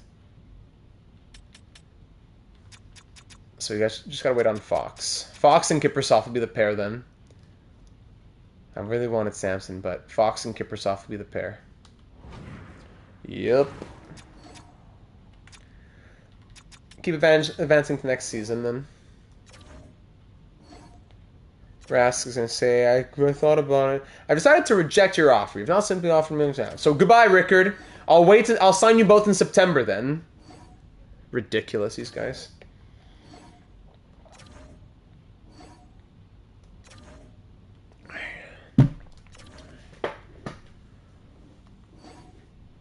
Oh my goodness, these trade offers. Hey, it's me again, your boss. I hate those messages. August 21st. Those greedy RFAs. Nothing new. Rask, he's holding out. Now he's down to 1 year, 7... Yeah, but 8 years, 16.8. Crazy. So, 7.05, 85%. 1 year, 6 million on Rask. 1 year, 6 million on Rask. And Fox... There you go. 2 years. Maybe we'll go 2 years. And he was there as an RFA. 4.025 on Fox. 3.425 for 2 years. That's not bad. 3.425 for 2 years on Fox. But you know what? I bet it could go lower. Rask is the one I don't mind paying because he's worth it. Fox, he's a third pair guy. I want him to get it down as low as possible. Rejection from Rask. Don't care. Let's get. Can we get it even a little bit lower on Fox? 4.025. Now 3.975. Great. 3.975. 3.3. Still 3.4. That would be so 2 years at 3.4. Yeah. Okay. Let's just do it. 2 years at 3.4 on Caden Fox. And Rickard Rask, 6.8, 85% is 5.78. So now we're going to say, now I'll give him again 1 year for $6 million, but percentage-wise, it's more than he wanted. He's getting more than before. And he gained a couple of X Factors. That's great. Okay, let's see if they like those. You like those, boys? There you go. Corbin Fox is on board for 2 years at 3.4. Might have to trade him if money's too tight. And Rask continues to reject. How much money do we have now? 8.6. So Rask, your 1 year demand is now 6.6. Let's go 1 year at 6.35 and call it a day. Leave us a couple million to play around with just in case. A little bit of wiggle room. See, in the end, we would have to trade, unless we got a whole different third pair. I want to keep at least one of those guys. Season's beginning. All right. I'm not going to look at edit lines until we have Rask in there. Extremely happy to accept the offer. Of course you are. Thank you, Rickard. All right, so 1 year on Rask, and we'll, as soon as January 1st hits, we'll try to get him extended. Emilio, hello from Honduras. Hola, welcome. Bienvenido. Bienvenida? I'm not, Spanish is not my forte, but hola. Welcome to the stream, and thank you for saying hello. Roster moves. Rask can come up. There you go. I don't know anything about hockey, but looks cool. This is the place for you, Emilio. This is the place to learn more. We do baseball, we do hockey. We've done FIFA in the past, but really this is the place we want to learn about hockey, franchise mode, things about the game, and how it's played, and how to maximize your franchise mode experience. This is the channel for you, and this is a great community to help you as well. We're hundreds of people who are helping each other out all the time in the Discord server as well. We'd love to have you join. 1, 2, 3, 4, 5, 6, 7, 8, 9, 10, 11, 12 with Bumgartner. Defense 1, 2, 3, 4, 5, 6. Kiprusoff, Gruden, 81. That makes sense. Ferentz and Rita, we'll see.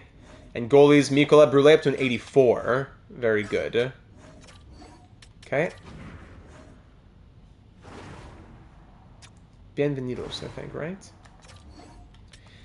All right, so the lines would look something like this.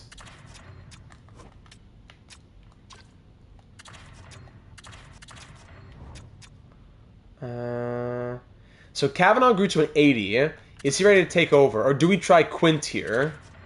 Then who would be center on the fourth line? You know, Bumgarner does have 79 faceoffs, though. What are the nationalities? Canadian, American, and Czech. But Quint can play with Langkow. So yeah, it makes more sense. Kavanaugh will go here, and Quint will play fourth line center. To start, at least we'll put him there. Okay. Defense, Hudson with Fritzmeier, Eriksson with Ramirez, classic. Fox and Kiprusoff. Kiprusoff does not fit anywhere on that third pair, sadly. But he'll have to learn. That's too bad. Mikola and Brule. And we did see growth from Rask in the X Factors. He had close quarters. Now he also has Born Leader and Off the Rush. So maybe Rask is a future alternate captain with that Born Leader X Factor. Love it. That's rare to see. Greg Langkow has Puck on a String and It's Tricky. Cool. And Quint has, I think he already had It's Tricky. Now he has Crease Crasher as well. Awesome.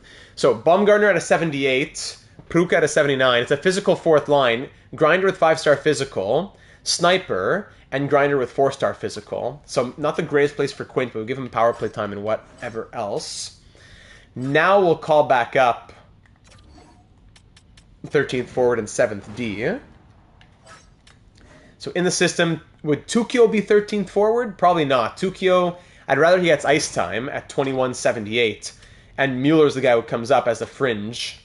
So Mueller comes up as 13th forward for now. And on defense, Ferentz, who's 2377, sorry. Rita's listed as top 6D, but that's only because of the lack of defense in the NHL. Jeremy Ferentz. All right, let's call up Jeremy Ferentz then.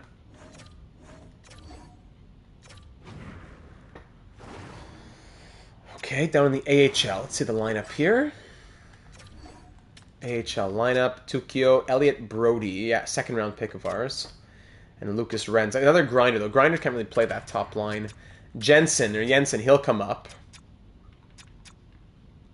Ludwig Jensen. Renz. Philippa is definitely going to go there with the medium league potential. Brody, low top 6. Philippa fit better. Yeah, Philippa gives a +1 there. Preston Gomez. Let's put him here. Artukin, low elite, can come up. Renz, as the grinder, can go third line. Westcott, Endress, medium top 6. Yes. Kopecki's medium elite. He's 2274, so he has to be higher up in the lineup. Preston Gomez is 21 low elite, so he'll play... It's tough. Renz, yeah, he's low elite, but... And he has 5-star. Yeah, he could be okay. So Gomez kind of gets relegated, sadly. Even Vasinov, former first-round pick of the Devils, medium top 6, 22 medium top 6. Maybe Vasinov goes up.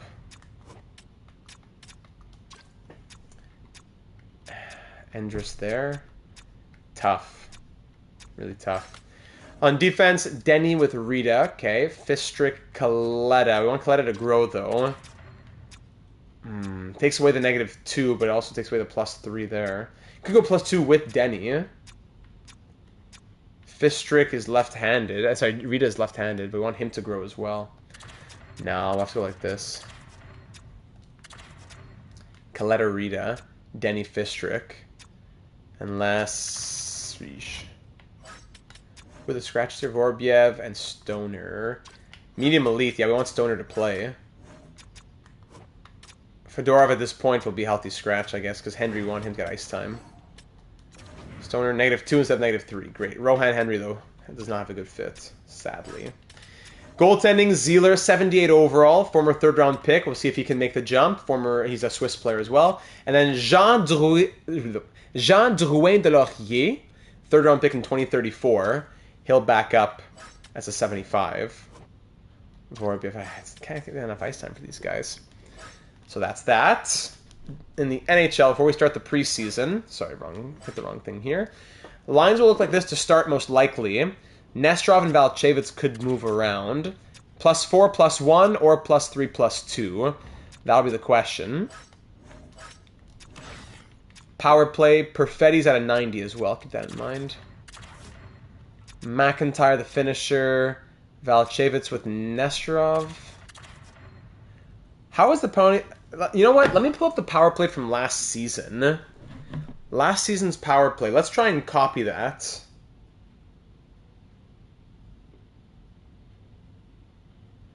Let me pull up last year's power play once the advertisements are done here. Because we know that Nestrov and Lucic both have 99s in the shooting accuracies. McIntyre's our guy, but he has 97s for the shooting accuracies, so I might want to put the 99s there instead. Okay, let me see here. Last season. Yeah, okay, re-sign phase. Here we go. Season, lines, preseason. Went too far. Make sure that new fourth line guy... Yes, Quint, Chad Quint.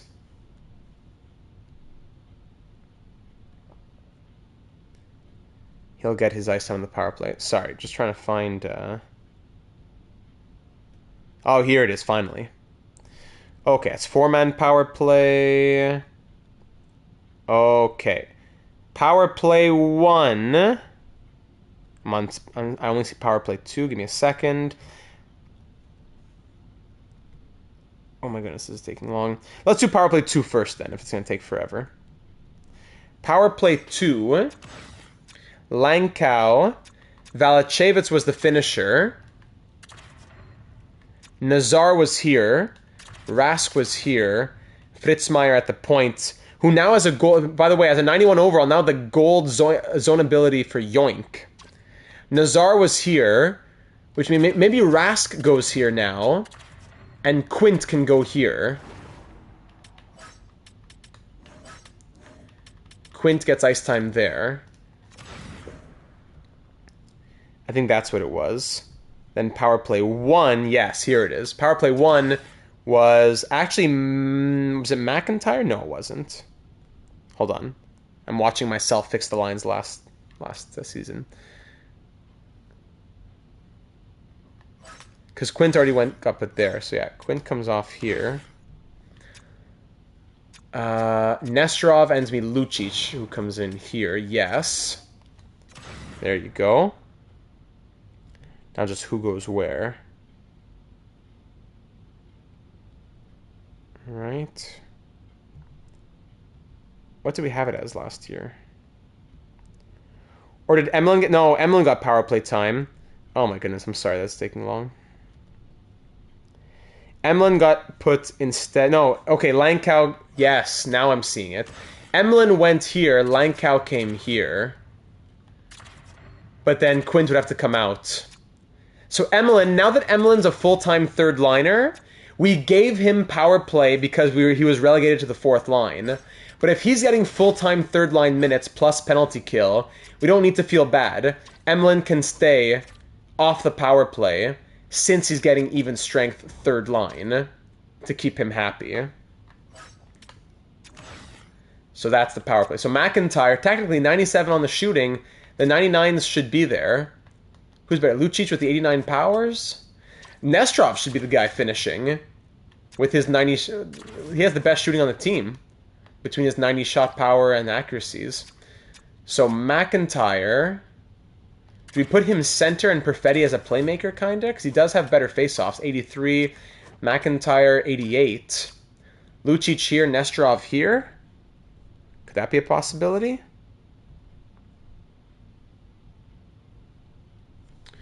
Let me know what you think about that, ladies and gentlemen. And then we'll go, distributor would be Hudson, finisher would be Nesterov, puck carrier would be McIntyre with the +5. Second unit gets the 0. Finisher Valachevitz, puck carrier Langkow, who now goes center, and distributor Fritzmeier, yes. And Quint, he'll get his ice time through second unit power play with the 90 shooting accuracies as well. 4-man power play. Let's go... Yeah, you know what? This works. Perfetti, Valachevitz, Nesterov. And then one would be McIntyre, Lucic, and somebody else. McIntyre, Lucic, Langkow. With Rask? With the crazy shooting? Yeah, let's do that. Rask can go at the point. And Langkow gets a little extra ice time with second power play, 4-man power play. Penalty kill. Bumgarner. What's Bumgarner doing here? So let's go Perfetti first unit. Or no, probably McIntyre first unit with his 88 face-offs. McIntyre with Emlyn? Or do we need Emlyn on the dots? Let's start out like that. Second unit... Perfetti with... Langkow actually has crazy numbers, but let's go Pruka here, probably. Pruka with the 92 shot blocking and the 93 stick checking.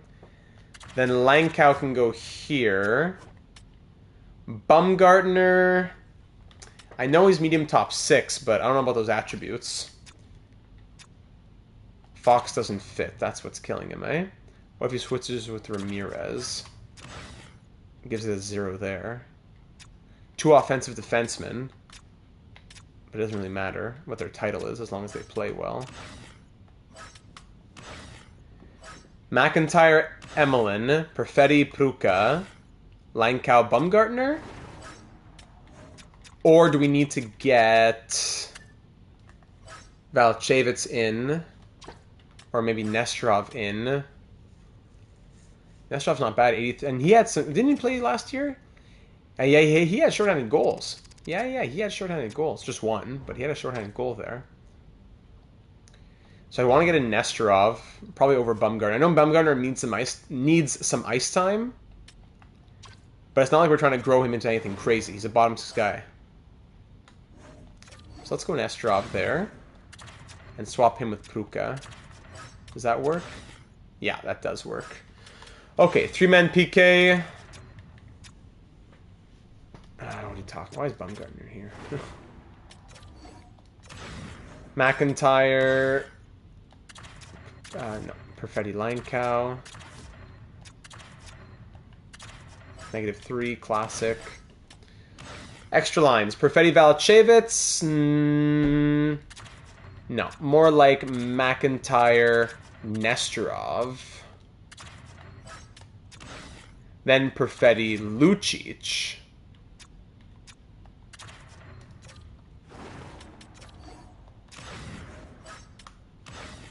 And then I can't give too much. And then Rask can go. I'm giving Langkow centerman a lot here. Logging off later. See you. I'm sorry, I missed a few comments here. They didn't pop up for some reason. Logging off. See you later, Data. So I'll see you, Ryan. Appreciate you. Oh no, it was actually a while ago. I missed it. Greg power play 1. I know Hobbsy would want that. Who would you say comes off, Hobbsy? Rask with Langkow? Or no, Rask with Valchevitz.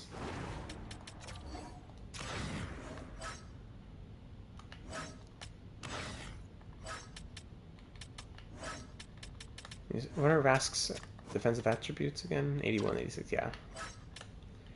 Who comes off of PP1 here? I don't know if anybody comes off. These are like, this is the squad here for the first unit power play.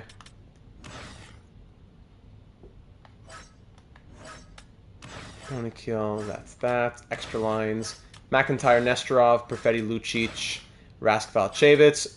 Overtime line. So in overtime, we'll see McIntyre, Nesterov, and Hudson. What if Kavanaugh replaces Pruka on the penalty kill? Let's check that. 3-on-3, number 2, we go Perfetti, Lucic, Fritzmeier. Yeah, Langkow will come off for now. And third, we go Rask, Valchevitz, Eriksson. Yeah, that's what we'll do. Penalty kill. Actually, let me just look back here. Kavanaugh's defensive attributes. He's a sniper. Yeah, 77 shot blocking. Good defensive awareness, but not sure yet. He's getting his ice time on the third line. So we'll see from there. Extra attacker, Fritzmeier. What are you saying, Fritzmeier? Extra attacker should probably be actually Nesterov, because he's playing out on the second line right now. So if the first line's out, he comes on as the extra forward. And then if it's not him, then it would be McIntyre. And finally, the shootout. 94, 94, 94, 94, 92, 92. So Valchevitz Langkow at 90-90 would get kicked out. For Nesterov, who goes first. Absolutely. McIntyre would go third, because Lucic goes second. 92, 92, 94, 94. Does Rask get better than 92, 90? So yeah, Quint comes out even. And Lucic goes here. We have some crazy shooting accuracies. I want to see a crazy goal-scoring season, gentlemen. Let's go. Skylar Lucic. Sky's the limit, Lucic. I don't know how he has no X factors. Nikola, Brule, Ferenc, Mueller is the extras there. Okay. Let's get the preseason started, ladies and gentlemen. Yeah, nobody I really see there, Hobbsy, unfortunately. Let's get the preseason started. Did any contract demands come down, I wonder? For extensions? Cole Perfetti still wants 1 year, 10 point. 2 years at 9 point something. Emlyn is still looking at 5 million. Yeah, sadly. Eesh. 3 years is only 3 years at 5.17. We have 13.675, but Rask and Perfetti will both need contracts. So, is this the end for Vyacheslav Emlyn? Former first round pick back in 2025. He's been a core piece for us. He'll pass 500 games played this season. Maybe he'll pass 300 points as a Starfleet officer. He's been a tank. In the playoffs, 53 and 88. All right, let's wait and see. Here we go. Game 1 of the preseason. We'll put Mikola in to start. And we'll see who starts Game 1 of the regular season.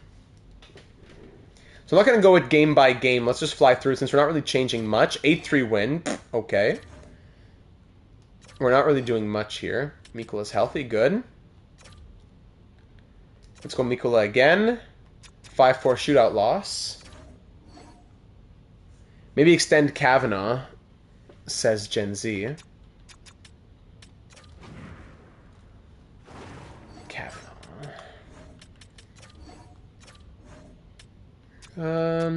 Yeah, that makes sense. 2 years. Would you even want to take 2 years? Sorry, two-way. 2 years, two-way, 1 million. Would you do that? If not, we'll go one way for 1 million, but still. And let's get. Hey, what? I say go left and it goes right. Sorry, I clicked go right and it went left. Sorry. Brule, let's get him in. Mikola, 2 games, looked okay in both, 900 save percentage. Yeah, see if we can beat the 4.5 goals for per game last season. Oops, I didn't mean to do that. Sorry. 4-0, whoa. 6-0, and 7-0 the final. Bang. Wow. 3 points from Nesterov, 2 from Lucic, Linecow, Kavanaugh, Perfetti, Fritzmeier. Love it. That's a shutout as well for Brule. Excuse me. But I didn't even click on that. What? Oh my goodness. These menus. I can't wait for NHL 25 better be good. No, I'm not interested in extending my contract with the team at the moment. Yeah, sure you're not. As soon as I make it a one-way deal, you'll be jumping for joy. Yeah, coach for places. Okay. Back to contracts. All expiring. Kavanaugh. Yeah, 2 years. I'll give you exactly what you're asking for. Even 25k left, just less, just to humble you a little bit. But 2 years at 950. It's fine by me. Hopefully you get some good growth. I'm not sure. Let's go in and see this one just so we can see who's starting it. I'm tired of going in and out of edit lines. Okay, first period down. That was Brule starting this one. 1-1, 2-2, overtime, shootout, and we lose 3-2. How are we not scoring the shootout with those shooting accuracies? 3-2 shootout loss. Actually, auto goalie rotate turned off, I believe. 1 goal. What are you saying? 1 game played. What is this saying? 1 game played. It's been 3 games in the preseason. No games played. Oh, I forgot. It's a 3-game preseason. Wait, that was the first game of the season? That was the first game of the season! Oh, what am I saying? Oh, between Vancouver, I keep getting so confused. Alright, so the preseason, we won 8-3, 5-4, and 7-0. And in the season opener, we lose 3-2 in the shootout, as Brule got the season opener, and after he had shut out the Ducks. And then now we'll give a game to Mikola. Okay, we're situated now. Sorry about that. Thankfully, we weren't really looking at anything in the preseason. But thankfully, we can just continue now. Game 2 of the season in a back-to-back as Mikola starts this one. Let's see how he does as we lose that one in a shootout. Yeah, so Brule started, 937 save percentage. Looked great, but let's just give Mikola a game.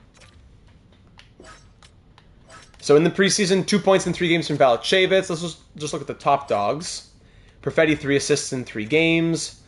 McIntyre, 2 goals, 3 points in 3 games. Nesterov, 3 goals, 5 points in 3 games.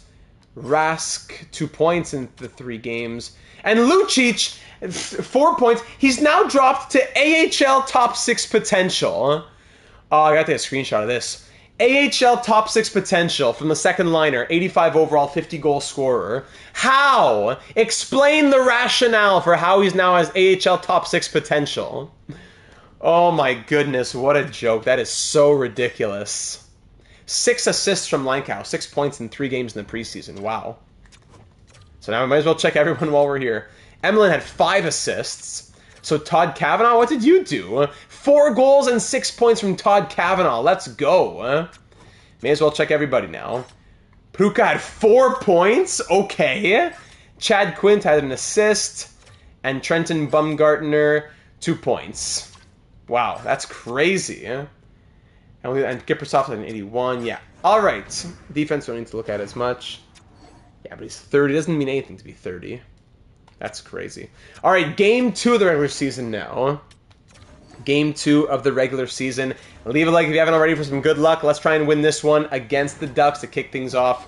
First period, 1-0 Anaheim. Sveshkov on the power play. Second period, still down 1-0. Let's get some scoring. This team that scores 4.5 goals per game. 2-0 Ducks now early in the third period as we are being shut out through 45 minutes.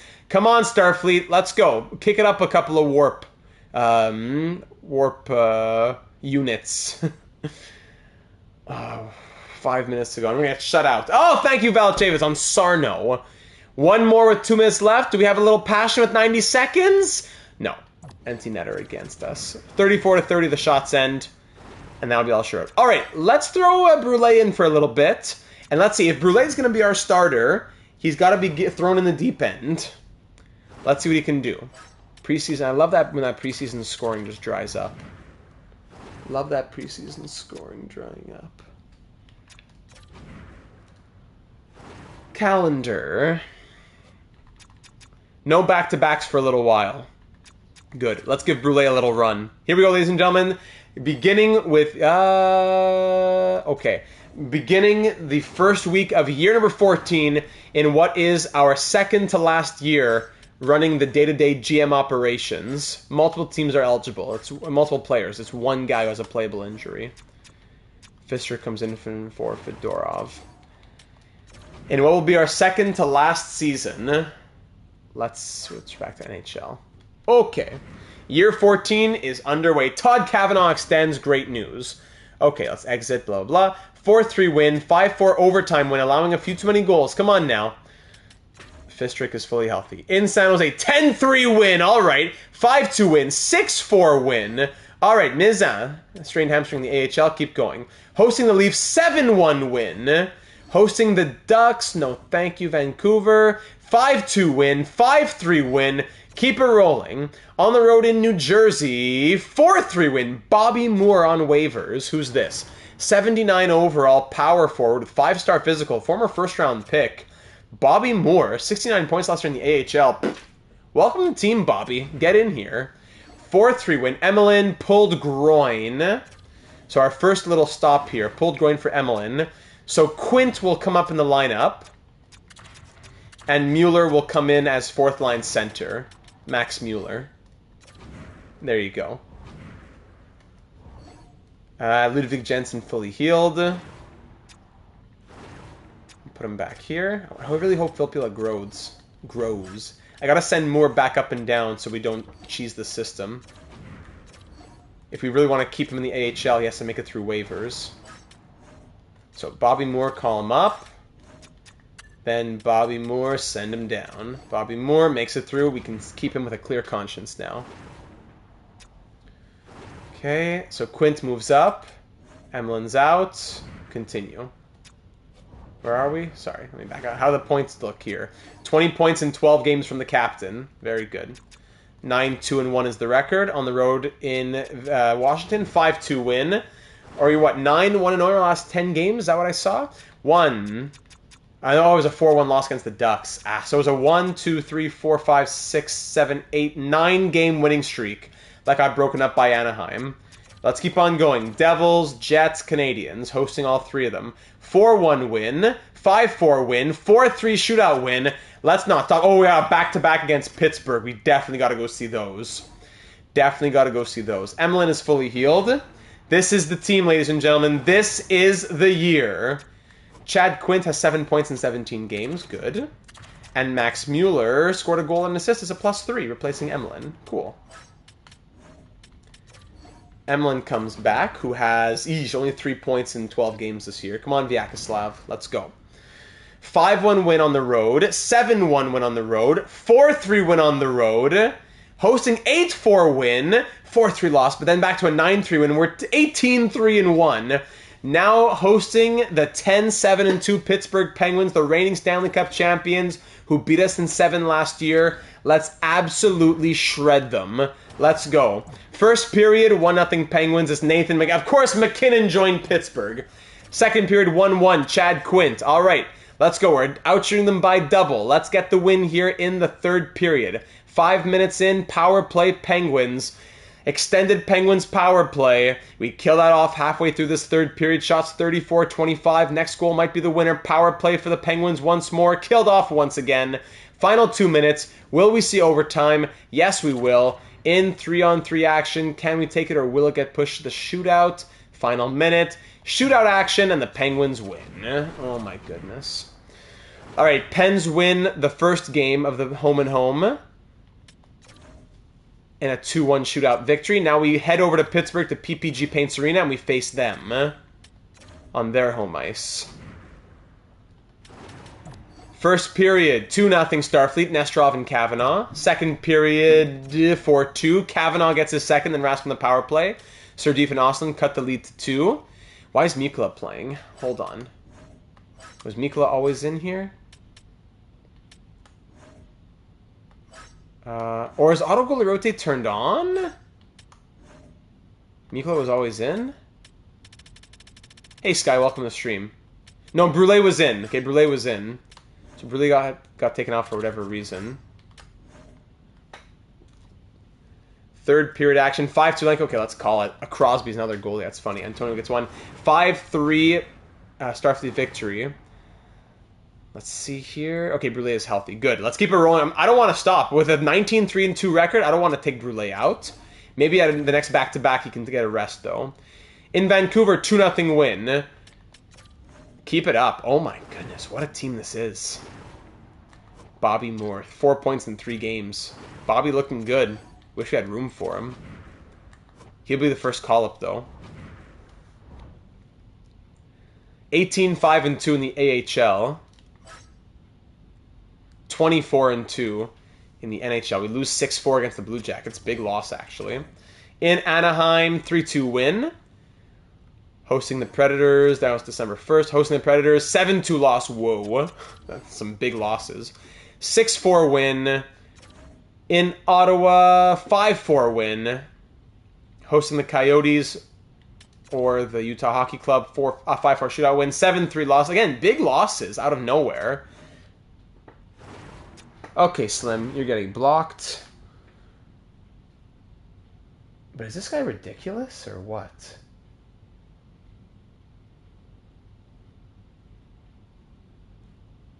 Done. Whew, can't even just live my life. Then Rita's fully healthy. Rita comes back in here. What if are we gonna be on pace for 65 wins, like 64 wins of the first half here or something? Switch back, come on, switch back. There you go. All right, 5-4 win, 5-3 win, 3-0 shutout win. Let's keep going through the All-Star break. Brule's killing it. 2-1 loss. At least it was a small loss this time. Elliot Brody. These guys with these small injuries in the AHL. Where's Elliot Brody? Here.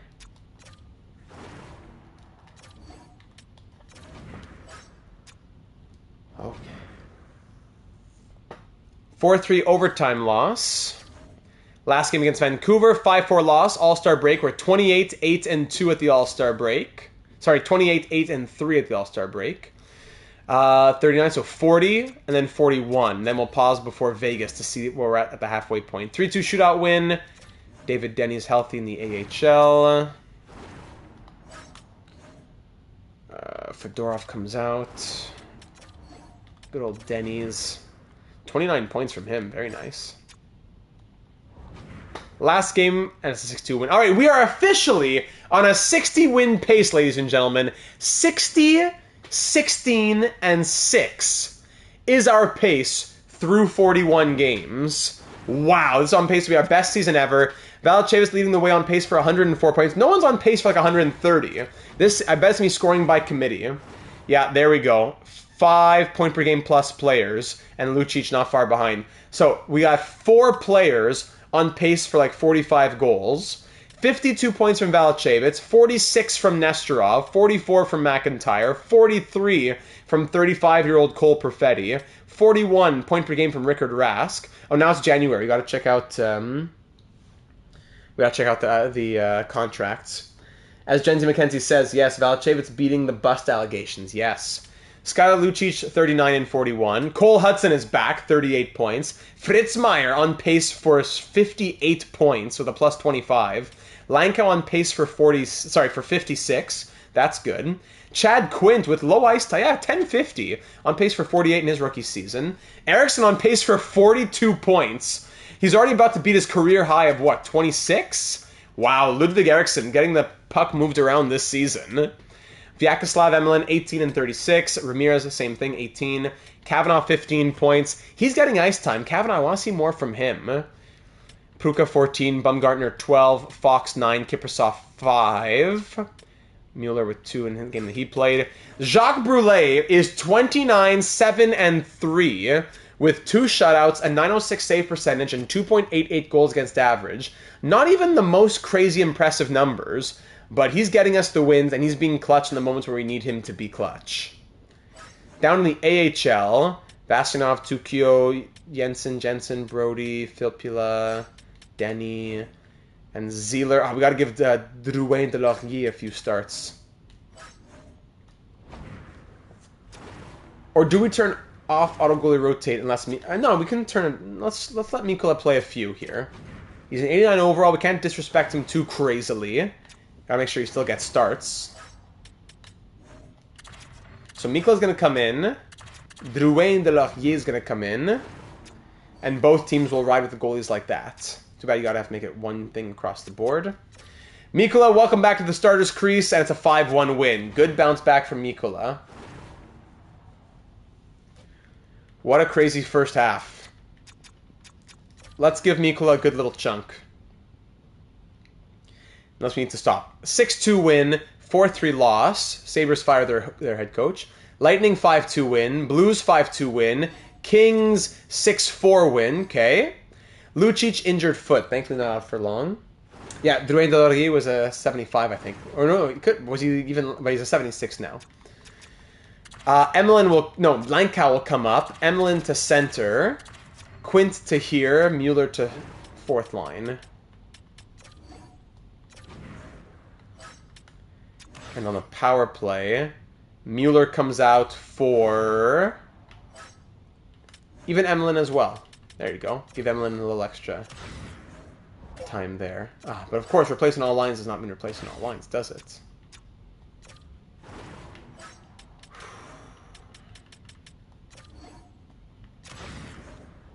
Okay. He's not even off for long anyways. Can't see the Coyotes game, and Lucic is back. Oh, boy. How are Mikkola's numbers looking now? Mikkola, 900 save percentage. Okay. Drouin de Laurier, 891. Okay. Mueller played, what, 3 games? 2 games. Not even anything crazy. Quint goes back. Go here. Go here. Go here. And go here. Done. Okay, so it's a 5-3 loss, 4-2 win, 6-3 loss. 2 more games from Mikkola till we reassess. In Buffalo, 5-4 loss, and LA... What was it? LA, 8-2 win. Nice. I think we're going to go back to Mikkola for a little bit. Sorry, to Brulé. Mikkola looked alright. But Brulé has been a bit more consistent. Glad to get him some starts, though. Don't want him just have him sit in there all year. 897 save percentage from Juha Mikkola, while Brulé's at a 904. Let's see if he can add to it a little bit further as the deadline is coming up. The Ducks here, 3-2 loss. Great. Kings, Ludwig Eriksson, mild concussion, out for like 5 days. Fox will move up. Kiprasov goes here, and Ference will get to come into the lineup now. Was it Jeremy? Yeah, Jeremy Ference, 5th round pick. Defensive defensemen get a -5 with each other. Don't care. It's for like 2 games. 5-4 shootout loss. Come on, Brule. Come on, Brule. In Minnesota, 5-3 win. Can't allow 3 goals, though. Come on, Jacques. Eriksson back. Come on, Jacques, away. Ference, 1 game and a +2. Hey, there you go.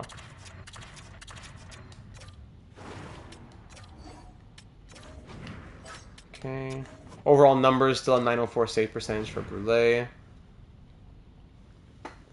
If Drouin is already a 76 at 20, he could be NHL backup in 1 or 2 years. Yes, he could be. Absolutely. In Seattle, 6-2 win. In Florida, 10-3 win. Let's go. In the AHL, Drouin de Laurier looking good. Nice. Creme Brulee. Let's go, Creme Brulee. That was win number 40 in the 10-3 win. And a 4-1 win, finally. All right, let's give Brule the Blackhawks. Then I'll give Mikkola the Golden Knights. Blackhawks 4-1 win. Let's go. Creme de la creme. Creme brulee. Brûlée. Brûlée. Drouin de Laurier. Let's keep him in for a little bit. Give Mikkola a start. Okay. Against Vegas. Golden Knights, we beat them 6-1. All right, give you a couple more, Mikkola. There's another back-to-back coming up. Kiprasov pulled groin, so Ference will just easily replace him right there. Go right in. 5-4 win. All right, Mikkola, 1 more here against the Hurricanes. 1 more against the Hurricanes, and we win 8-2. Nicely done. As we should against a team like them. Now let's bring him back out. 906 save percentage. All right, he's improving. 906 save percentage now. He's gotten above 900, which is great. Brule back in there for the Bruins. Then last game against the Sharks. 9-1 win. Oof. And 1 more against the Sharks. 4-3 win. Beautiful. All right, ladies and gentlemen, let's pause here at the trade deadline. 47-13-4. Valachevitz was 79 points. Nestrov 77 points. Perfetti 72. Rask 71. 4 70-point-plus players. McIntyre 68 and 64. Lucic 64. So we have 6 point-per-game plus players. Lankow 59. Hudson 56. Fritzmeier 47. Yes! Yes! Quint with 40. What was he on pace for? Was he on pace for like 48 or something? 40 already in 64 games. Emlyn 35 there. Eriksson 33. Already a new career high for him. Kavanaugh, good. He was on pace for 30-something. He's already at 32. So the bottom 6 scoring's been picking up. Bumgartner, Fox with 17. Already better than last season. He's already tied last season's numbers. Kiprasov, Mueller, Ference. There you go. So, Brule's 36-9-4 with 2 shutouts. Both goalies have a 906 save percentage. And Brule just has a slightly higher goals against average. Where does 79 points go in the entire NHL? Anywhere close to the top? Ish. Koltsov, 57 goals and 96 points. In 68 games. Crazy. Michkov, Snuggeroo. Always this guy, Lewis McDonough. He's a classic. For defense, Cole Hudson's up there, though. Cole Hudson can still fight. Fight, Cole. Come on. Adam Fox, 81 overall. It's 39 years of age with 59 points. Come on, Cole. You can do it. Has Hudson ever won the Norris? No. We've only won Selke, Rocket, Vezina. There's a lot of awards we haven't won in this franchise mode series. All right, so is there anything to do at the deadline? Honestly, I don't think so. We're too good to think about tinkering with this team. Maybe a better 7th defenseman than Ference, or maybe a better 13th forward than Mueller, but we do have Bobby Smith in the AHL, Bobby Moore. So I prefer to not trade picks for guys who might not even play. You know what I'm saying? I prefer to just keep our picks. I don't think we do anything, and I don't think we even do our due diligence. I think we're just monsters. Hey, I forgot to go to the contracts. to check out Rask. Oh my goodness, it's going to be expensive. Let's get the calculator out.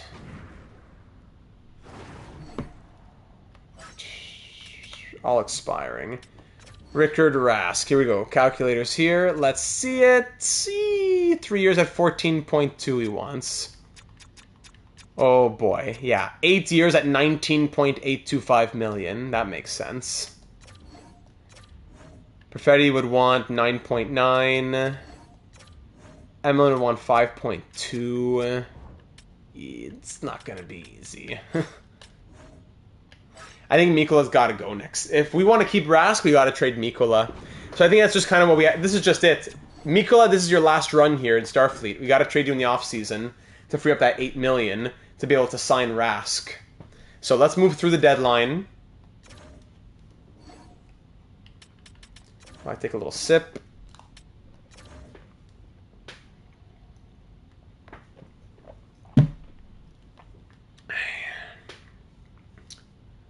Unless Rask's numbers are too crazy. And we just say we don't even bother signing. But that would be a tough blow to take him out of the lineup. To lose Rask? I mean, Langkow could move up. Luke Evangelista will pass. Langkow could just move up in the lineup. Maybe both leave. I don't know. We're on a 10-game win streak as well right now. Whew. All right, trades around the NHL. Let's see who got stronger. Kalen Addison, there you go, to Nashville. James Haggins to the Flyers. Gunler to the Oilers. Pinelli to the Penguins. David Reinbacher to the Avalanche. Yeah, no one else who I really recognize there. Here we go. So this is still Brule, right? So Brule will give you the Sharks. 6-4 win. And then I'll give Mikola a couple more. In what might be his final year in here in Starfleet. How has Lucic dropped to an 84 overall? Point per game. Point per game. He'll play forever. I don't care what overall he is. He was a 76 overall, scoring 45 goals, so I don't care what overall he is. Mikola gets Seattle, and Fritzmeier is out for a week with a concussion. I should just say player... Actually, no. Because Kiprasov is also out. So now I gotta call somebody up. Who is getting the call? Well, Rita doesn't have to go through waivers, so I guess it's going to be Jan Rita, right? Jan Rita? Jaden Rita. Jaden Rita from Austria, right? Speaking of brulee, I've sadly never had creme brulee. I'm missing... I don't know if it's that great, actually. I would have some right now, though. Jaden Rita, former second-round pick of ours. Welcome to the NHL, making his NHL debut. Not out for long. So, Erickson will move up. Fox will move up. Rita will come in. It's only for like 2 games, so I'm not worried. NHL Fedorov fills in. There you go. Okay. What was it for Mikola? It was a 6-5 overtime loss. Goodbye, Juha. He'll sit for another little while. Crazy. Back down to 899 save percentage.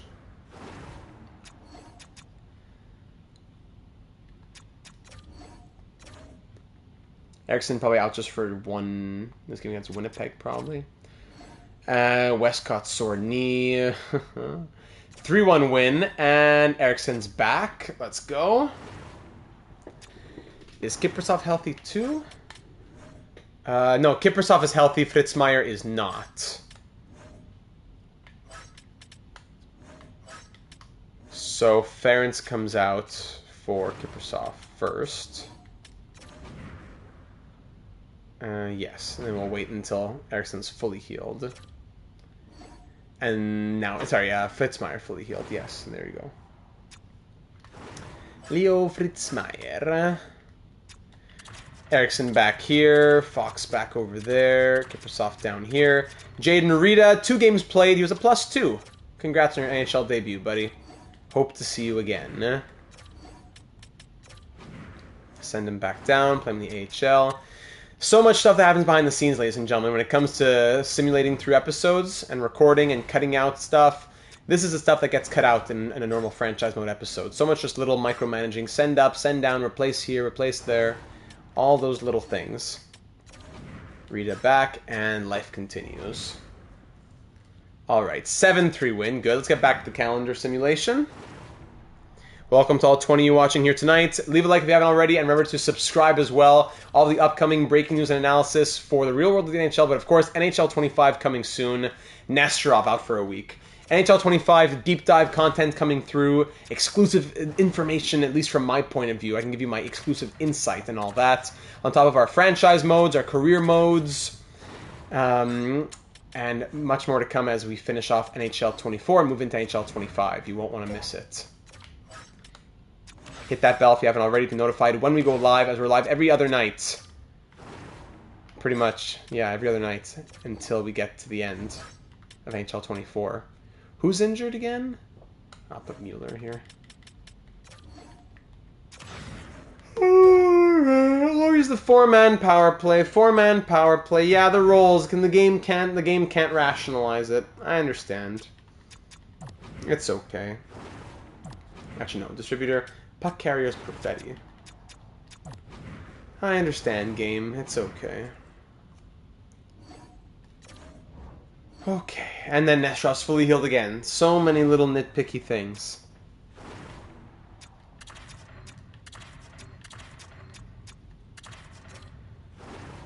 Nesterov back in.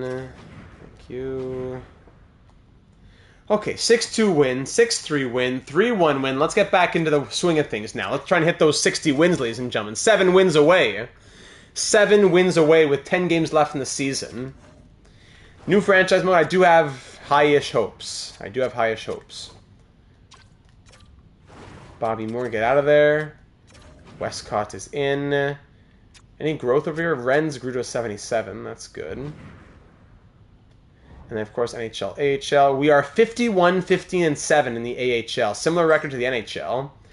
3-2 overtime win against the Ducks. Calgary Flames hosting them. 8-2 loss. Whoa. 4-2 loss. Okay, hold on. Let's give Mikkola a game. Back-to-back losses, allowing 12 goals in 2 games. Jacques Brulé did. So let's allow him to rest a little after that. A couple of rough outings. Unless it was an empty netter last game, perhaps. But, yeah. If he's a 908 now, imagine his numbers before. Thomas, welcome to the stream. AIK won 11-1 against Hartford. Didn't notice that.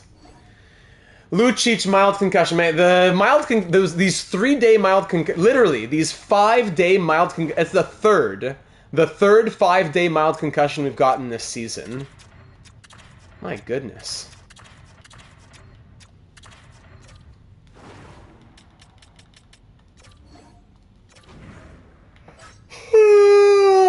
Nice big yawn for you, EA. Big yawn. As I have to go and fix the 4-man power play again for some unknown reason. Replaces in every line except for that one. As I yawn in your face, EA. Exhausted with you. Okay, 12-2 win. Whoa.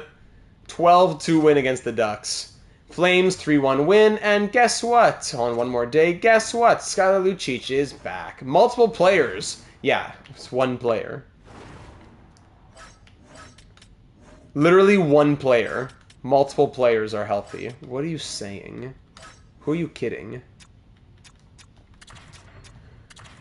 Okay, back to here, back to there. Lucic. Great. Dallas, 3-0 shutout victory. Okay, that's win number 58. Hosting the Colorado Avalanche, 6-2 win. That's how many games left in the season now? 3 games left. We need to win 1 of the next 3 games. Maybe a playable injury. All right, I'll give it to them. Maybe there's a playable injury that we didn't know about. St. Louis for win number 60. 3-2 shootout loss. Can we do it here against the Bruins? Boston, 5-4 win for win number 60, ladies and gentlemen. Our first 60-win season in franchise history. beating our previous record of 57 wins. A 60-win season. Great news. Let's go in to end off the year. I'm going to give it to Mikola to end the season.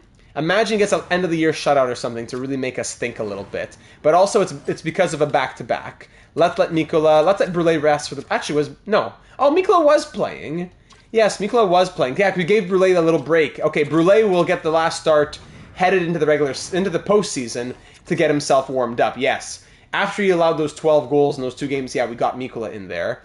And now Brule to end off the season against the Sabres at home. First period 1-1 McIntyre. Second period 2-1 McIntyre. Again, the captain leads by example. Third period with a 1-goal lead. Could this be win number 61? Valchevitz, that first line keeps on producing. Yeah, he's past 100 points now. Vyacheslav Emelin with the 4th goal of the evening for us, as we now have a 3-goal lead. 7 minutes to go, and that should be all she wrote. With 3 minutes to go, yes. Ladies and gentlemen, your 61-win San Francisco Starfleet. Gavin, how many 60-plus wins with the Sharks? I think that's our first 60-win season on NHL 24. That's true. That's our first 60-win season on NHL 24. Great catch there, Gavin. You're exactly right. In San Jose in NHL 23, we had 1, 2, 3, 60. They were all 63 or 60. Actually, yeah. We either won 59 or less, or 63 or 64 in San Jose. So we had 3 60-plus win seasons with the Sharks, and now this is our first 60-plus win season of NHL 24. Is it bad? I was kind of hoping for a loss. We'd have to the exact record we were on pace for. No, we just beat the record by a little bit, and we got to just live with the unsynchronized, what's the opposite of symmetry? Great question. Shots end 35-23, and Starfleet wins 4-1. McIntyre 2 goals, Valchevitz goal and an assist, Emelin goal and assist.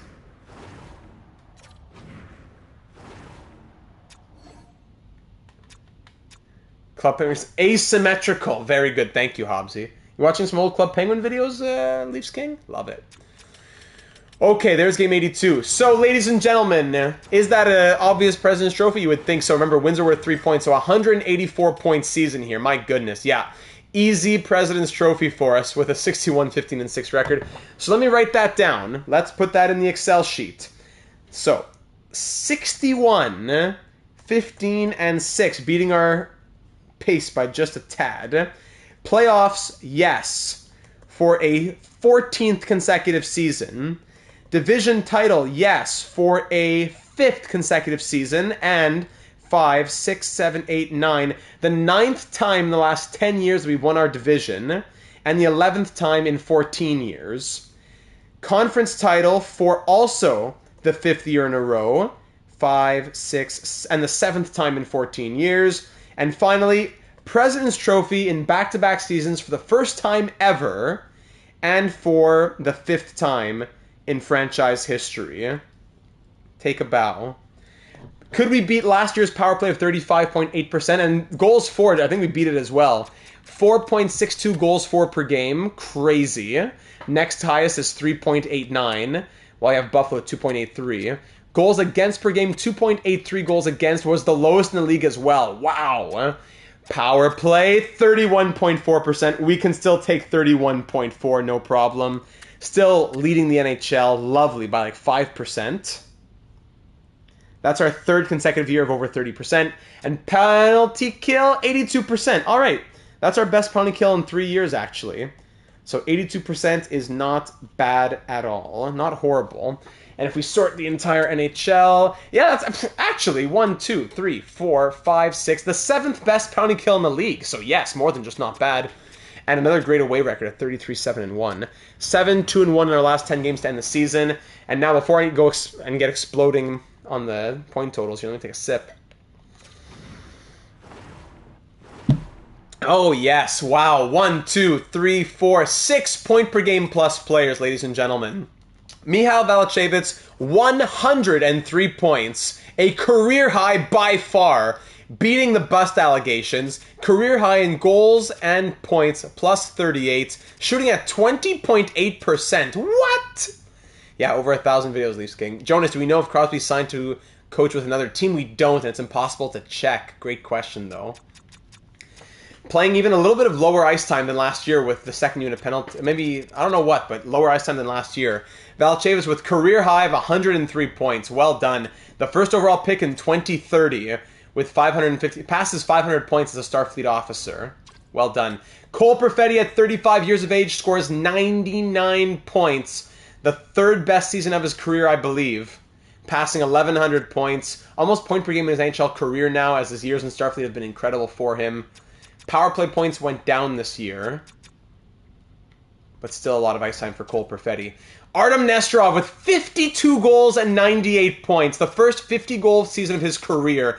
Gets better every year. 24, 78, 93, now 98 points, plus 42, 18.7 shooting percentage, while playing a career high in ice time. It's still not a lot, though, at 17.37 of ice time per night. Artem Nesterov, take a bow. The former 6th-round pick in 2027. I love this man. Gotta share that in the Discord, in the subreddit too. Avery McIntyre, 4th in team scoring. That's the lowest I think he's ever been. But we'll still take a 91-point season from him. The lowest, that's the least amount of goals. Wow, by 13 goals. 4 shorties, 2 from Nesterov. Yeah, good thing we put him there. 13 less goals than his previous career low. 35 goals from Avery McIntyre. Down year from his standards. Still a 91-point season. Still a plus 42. Still tons of ice time. Career high potentially there, I think. But the shooting percentage was down. He took more shots than last season, but at 11.3%. So not as efficient this season for Avery McIntyre.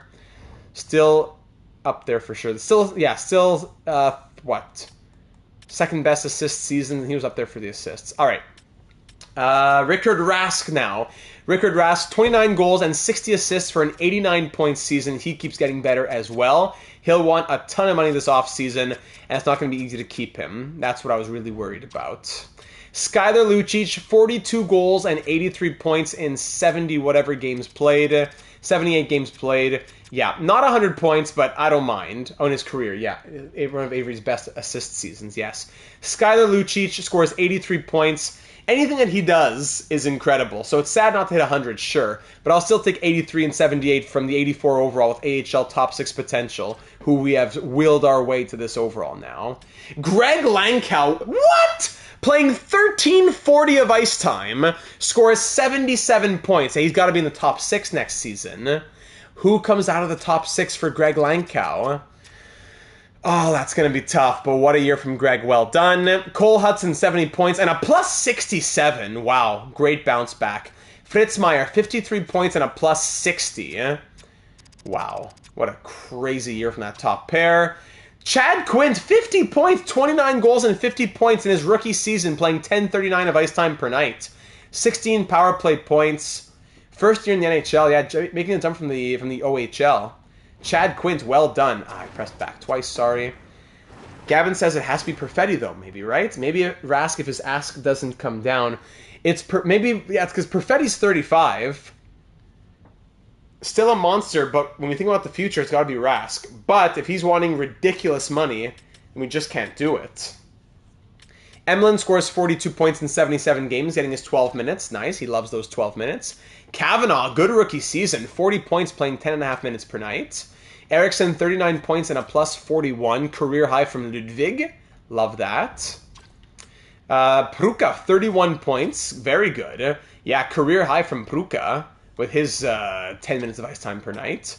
Ramirez, 31 points and a plus 47, close to his career high. Bumgarner, 25 points and a plus 18 from the grinder, playing 9 minutes per night. Fox, 20 points and a plus 16, new career high. Kiprusoff in his rookie season, 9 points and a plus 19 while playing 76 games.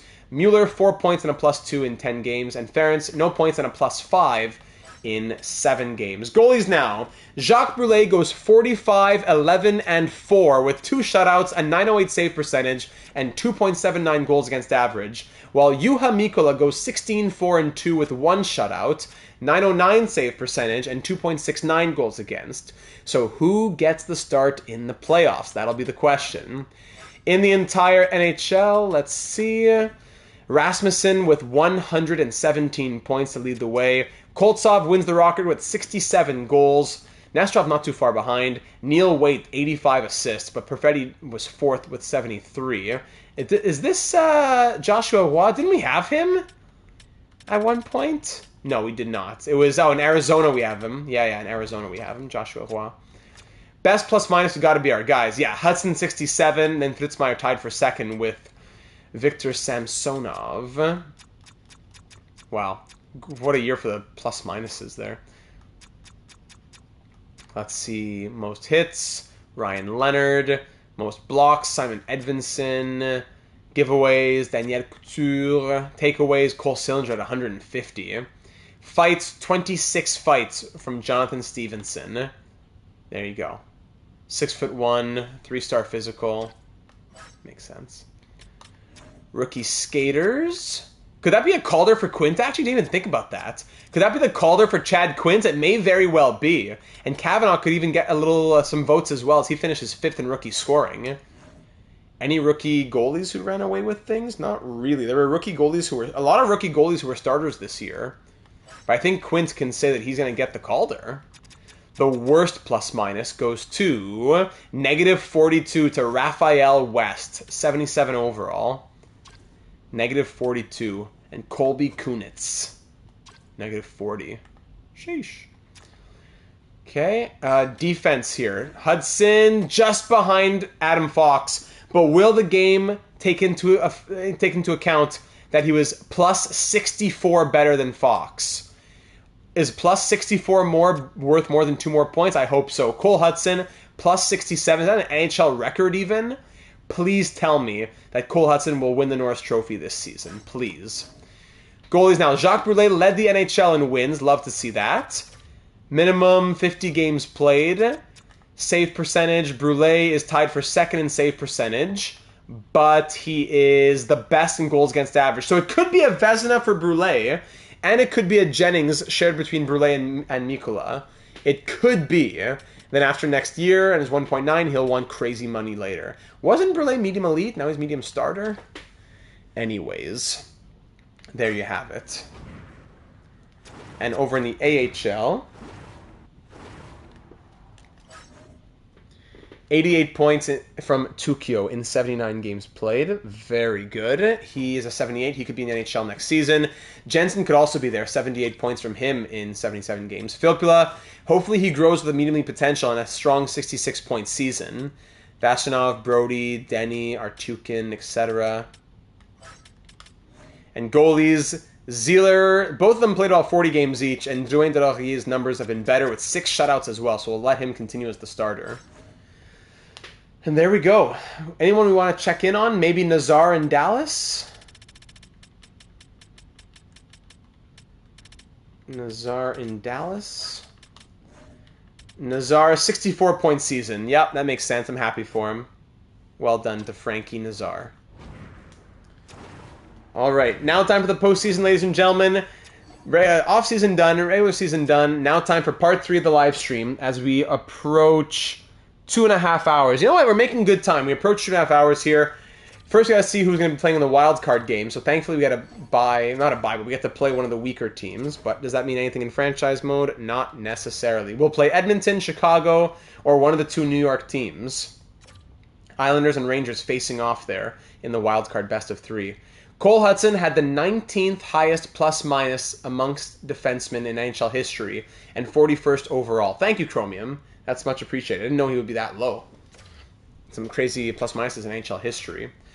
And we'll be facing, ladies and gentlemen, the Chicago Blackhawks, who finished with a record of 39, 35, and 8. And now we'll get swept by them. Very nice.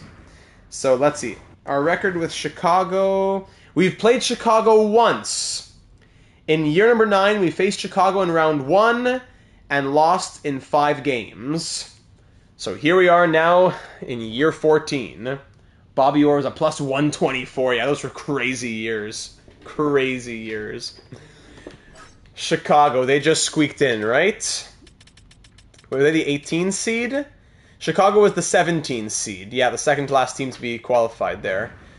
All right, Chicago, Chicago, Chicago. Let's see what their lines look like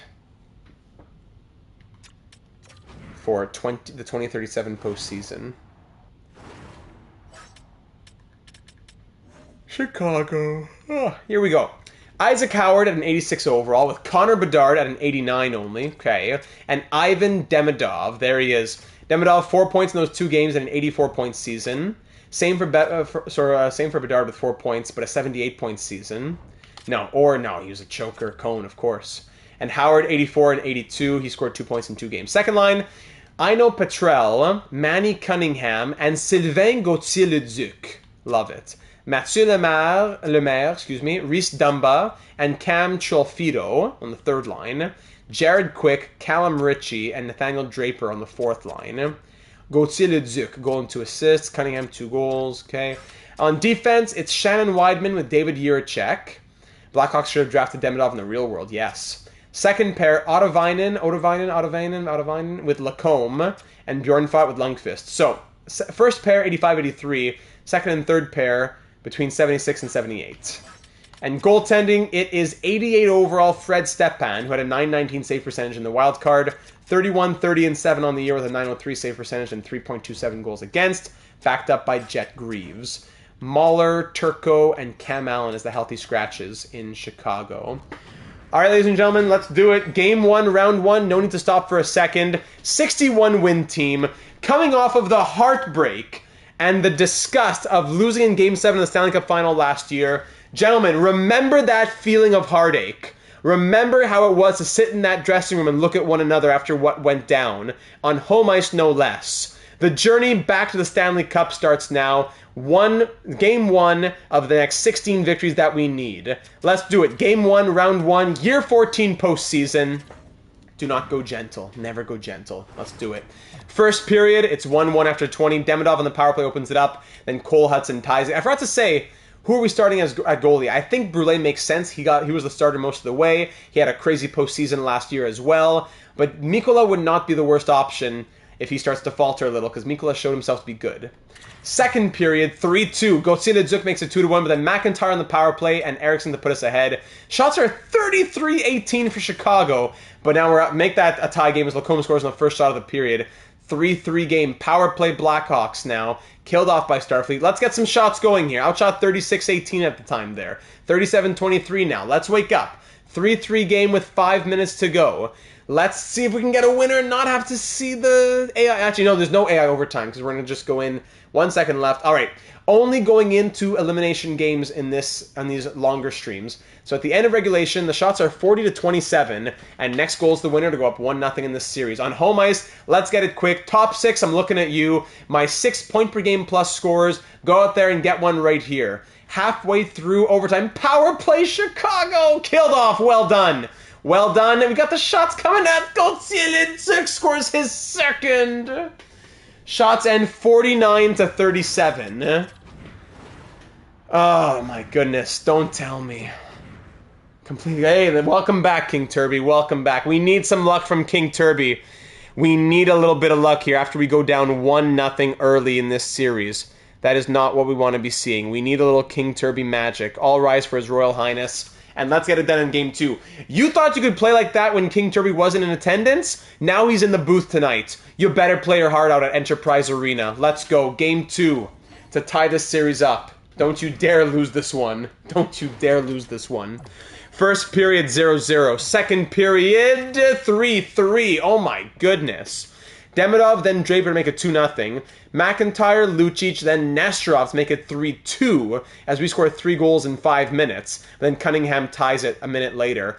3-3 after 40, third period action. Let's go, gentlemen. We're better than these guys. Come on, just literally 39-win team. We won 61 games. Rask scores to make it 4-3. Power play Blackhawks. That's killed off. 1 goal lead. Just hanging on to a 1 goal lead with 5 minutes to go. Blackhawks power play again. Thankfully killed. But Demidov ties it. Oh my goodness. More penalties. More user penalties. Always the user team with the most penalties. Always.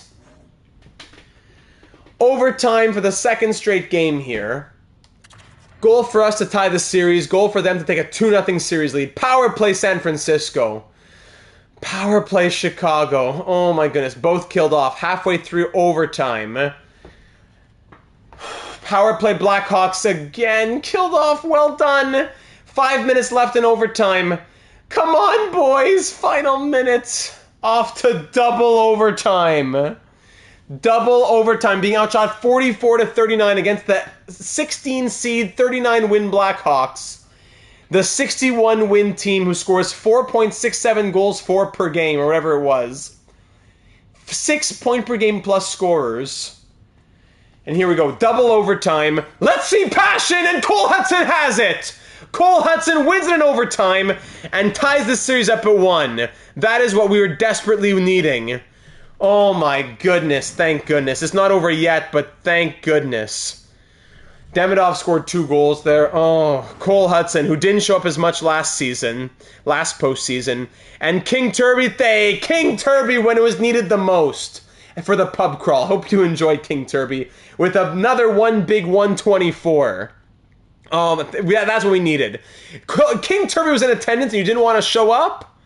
Our issue is the goals against, not the goals for. I know. But it's like we can't get a balance. It's either the goals are there and the goalies are not, or vice versa. Thank you, King Turby. I don't know what to say anymore aside from we love you, we love you, we love you. Thank you so very kindly. And that continues to go into King Turby getting whatever he wants. He wants creative players, he gets them. He wants to come into a live stream and guest star, he gets it. Cole Hudson, Skylar Lucic getting second and third star there. Alright, overtime loss, then overtime win. Do we put Brule in for game 3, or do we try Mikkola? Let's see it here. Brule, 913 save percentage. Mikkola last year didn't look good at 873. Does Mikkola get a start, or do we keep rolling with Brule? Give me your thoughts here while I grab a sip. Gen Z says Mikkola. Let's go. Let's do it for King Turby.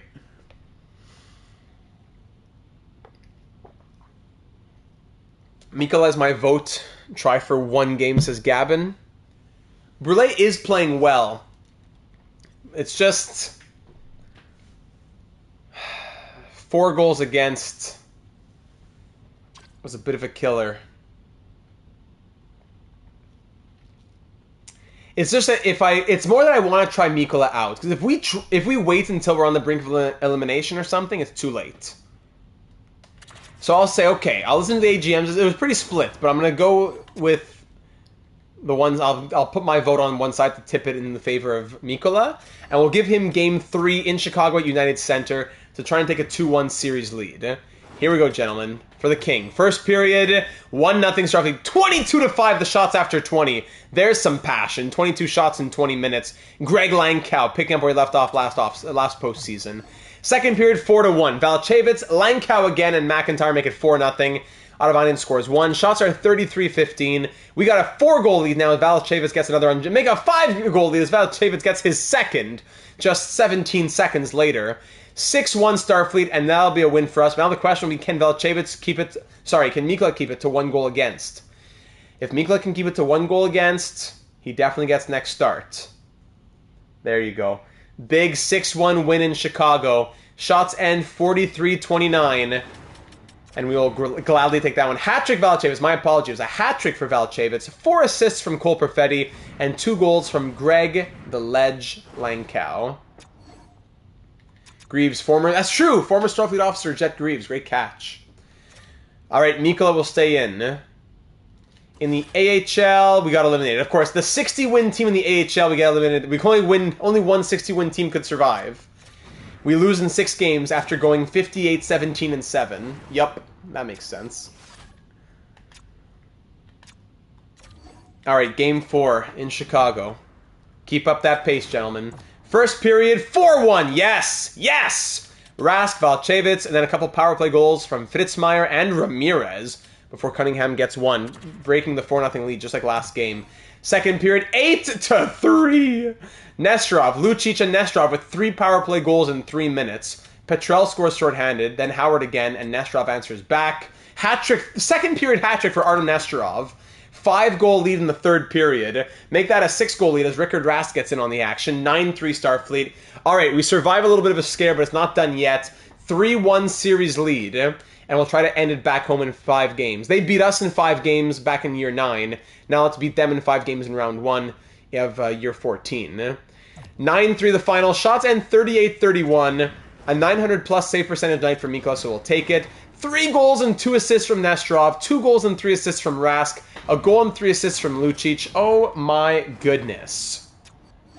Fritzmeier, mild concussion. But again, our 4th, literally it's always exactly 5 days. Our 4th 5-day concussion of the season. So Fritzmeier will stay out. Hopefully we can get him back just for the start of round 2 or whatever it might be. If we can close it out ASAP.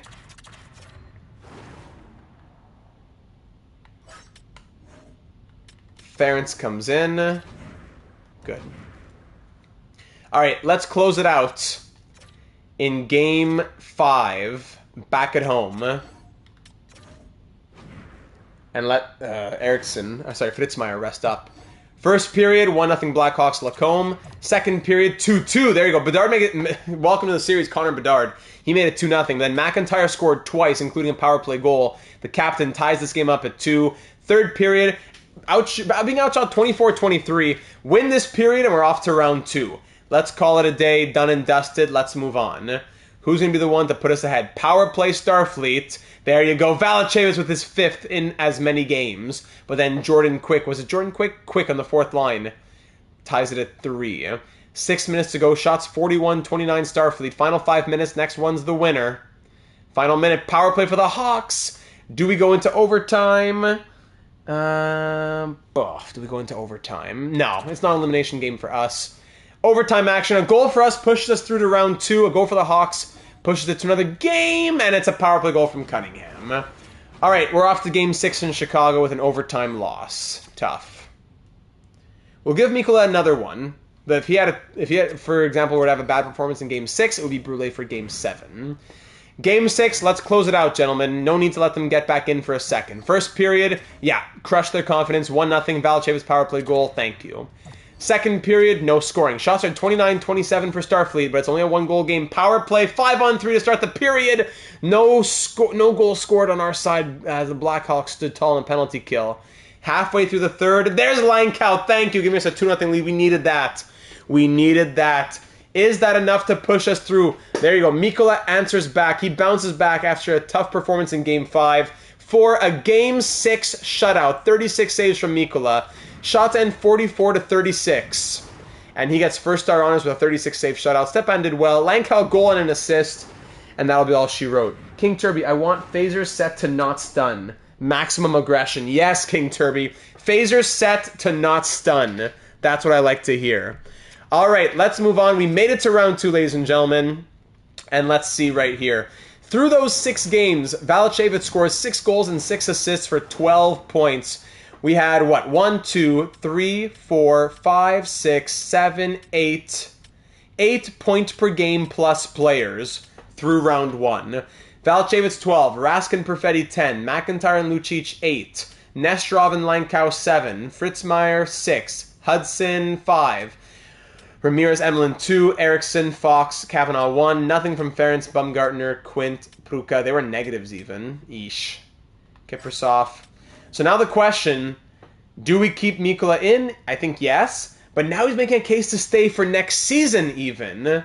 Oh my goodness. Do we have to just let Perfetti go then? Mikkola 3-1 with a shutout, 938, 1.97. Mikkola will stay in. But does he stay next year? If he carries us to a cup, it would be hard not to keep him, right? What does Rask want? Just want a quick update.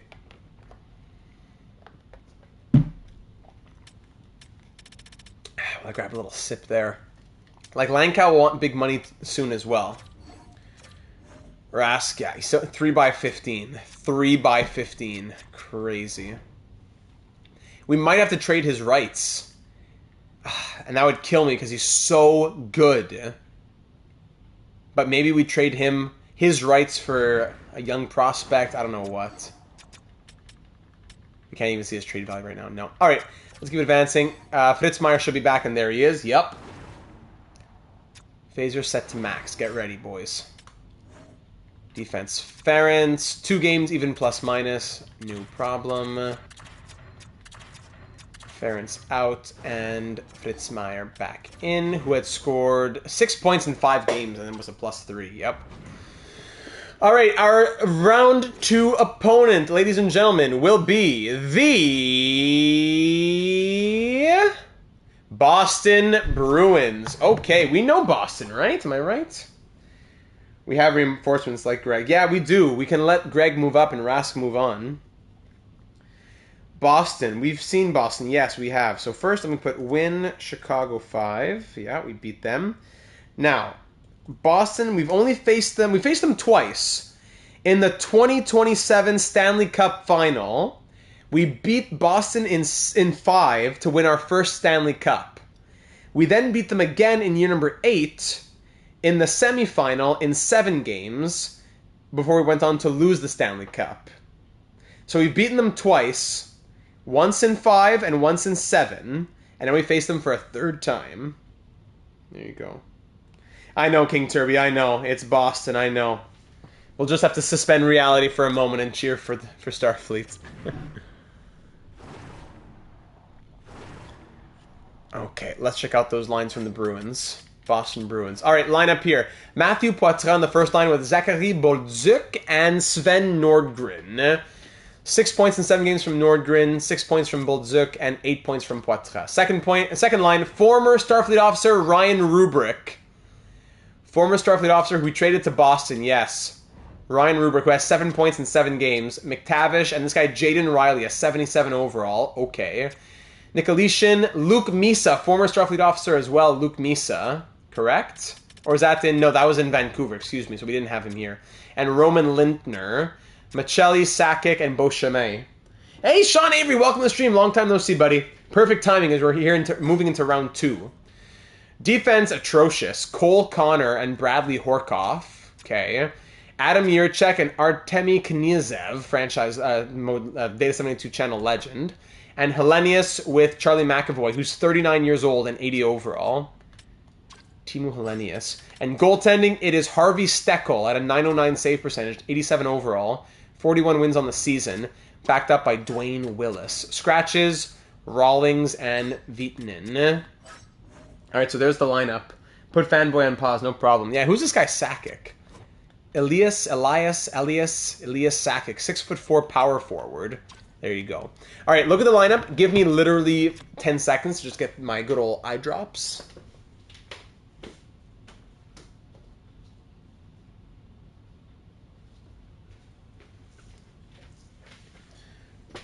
All right. They got the French connection on the first line. Yes, that's... yeah, Bolduc and Poitras, that's true. Exactement. Steckel carrying the defense with those, again, low overalls. More low overalls. There we go. Get that in there. All right. All right, round 2, ladies and gentlemen. Game 1, round 2. Let's hit it. Mikula stays in. Enterprise Arena facing the... What seed were the Bruins? Then we'll just get started then. Facing the 8 seed Bruins, who beat the 9 seed Kraken in a 7-game series. All right, game 1, round 2. Let's do it. I'm hydrated. Thank you. Let me take another sip right now. Thank you. Throat's hydrated. The eyes are hydrated. Stay hydrated. First period, 0-0. Second period, 1-0 Bruins. Shots are 23-20 for Boston. Poitras scores his first goal of the playoffs. We're down 1-0 here in the third period. Who's going to get the first here on home ice? Who's going to get that first one to break the ice on home ice? Halfway through this third period, Bolduc makes it 2-0. The French connection. 2-0 Bruins. But there's Kavanaugh to get the first one for us. Down by 1 with 6 minutes to go. We're not done yet. Why is it hard for Seattle to sell? I don't know. Oh, to sell eggs? I don't know. You tell me. Final minute, and we can't get in there. They're always cracking. That's why. Shots end 34-30, but Harvey Steckel looked good. And we lose 2-1. So did Mikola, though. The scoring's got to come through. The scoring's got to come through in games like that. When we lose, when we only allow 2, we got to score 3 or 4. Let's get right back on it. Game 2, round 2. At home.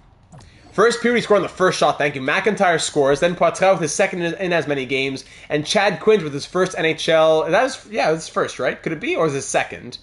But the rookie, there you go. The Penguins are in, don't remind me. Second period, 3-2 goal apiece. Nikolitin ties it on the power play. Then Vyacheslav Emelin gets it back with into a 1-goal lead. Shots are 29-23 with a 3-2 scoreline after 40 minutes. Make it 4-2 as Chad Quint scores his second of the evening, making it 4-2. All right.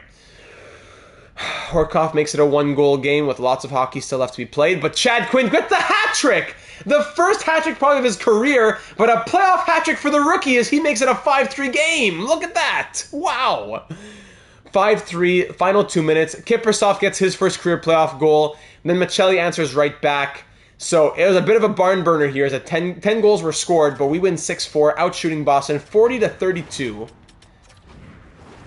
Quint with the hat trick, Bumgarner with 2 assists. Same for Prukas. That third line really came through after they had some difficult plus-minuses in the first round. All right, we have life, and the series is tied at 1. That would be cool. Standing for in the stats, how many hat tricks have they gotten? Yeah, that would be cool. All right, at TD Garden. Yeah, the quintessential player. Exactly. Game 3 at TD Garden. Let's hit it. First period, 1-0 Bruins, Adam Jiricek. Second period, 2-2 game. Connor makes it 2-0, but then, there it is, a shorthand goal from Nesterov, thank you. And another goal from Vyacheslav Emelin, 2-2 after 40. Shots are 26-19 in our favor, but it's all tied up. 3-2, Kavanaugh with his second of the series, putting us up now. 3-2, and Jalen Ramirez, one of the veterans on this squad. He's been here for, 13 years? Boldzuk makes it a 1-goal game with still halfway through the third period. Power play Bruins killed off. 5 minutes left. Shots 37-23. 3 minutes to go. Can we hang on with the 1 goal or add an empty netter? 22 seconds! And yes, we do. Game-winning goal goes to Jalen Ramirez. Shots end 38-25. Emelin a goal and an assist. That's a big win. Big win to go up 2-1 in the series, excuse me. No points in 3 games, though, from Valachevis. The first line has been quiet. That first line has been quiet. We got to see more from that first line. Do we mix up the top 6, perhaps? No points from Valachevis in that second round so far. The plus-minuses on the third line, on the second line are weird, too. And only 2 goals from Lucic. All right, let's swap... Lucic to the top line with Nesterov. Perfetti, Valchevitz, Rask, McIntyre on the second line. Lucic, Perfetti, Nesterov on the first line. Let's do that and see what happens. Kavanaugh, Langkow, Emelin.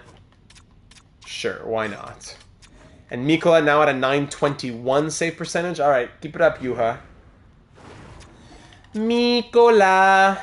Let's do it. Welcome to all 26 of you watching. If you're just tuning in, it is Game 4 of Round 2 in the Year 14 2037 postseason. Here we go, up 2-1. Yes, James Earl Jones passed away today. Very, very sad. What a voice. All right, let's get into the first period. First period, 1-0 Starfleet. Nesterov with a big one up in that first line now. Love it. Second period, 1-1 though, as Sakic ties it on that fourth line. Shots 27-22 for the Bruins, but we are once again tied in this postseason headed into the third period, whether it be 3-3, whatever. It's 1-1. Bruins power play killed off. Power play for Starfleet now. Lost that opportunity as the Bruins get a power play, also killed off, and then Nikolitin even strength, giving the Bruins their first lead here. Shots are 35-26. Halfway through the third period, I need a top 6 player to tie this game up. Maybe even a fourth liner again, but somebody. We got to break through Steckel with 2 minutes left. Final minute. And the Bruins tie the series at 2 with a 2-1 victory. Again, if we allow 2, Mikola did his job. If we allow 2, you got to score 3 or more. If we allow 2, we got to score 3 or more. All right, it's now a best of 3. Down to the best of 3 as it's a 2-2 series, and we move to Game 5 back home at the Enterprise Arena. Leave a like if you haven't already for some good luck. Let's get in there. First period, 2-1 Bruins. Eriksson scores a shorthanded goal, but then Nikolic on the power play, and McTavish even strength. Second period, they add to their lead. Nikolic again. 3-1 Bruins, and we're down by 2, outshooting them 31-21. We gotta break through Steckel, boys. Come on. Third period, controller down. We gotta score more than just 1 against this guy. 2 goals in 2 games is not... Oh, we score 4.67 goals per game. And against Steckel, we'll score 1 goal a game. Rubric makes it a 3-goal lead. Yeah, the defenseman getting shorthanded goals. And we go down 3-2, needing to win back-to-back games. Steckel does it again.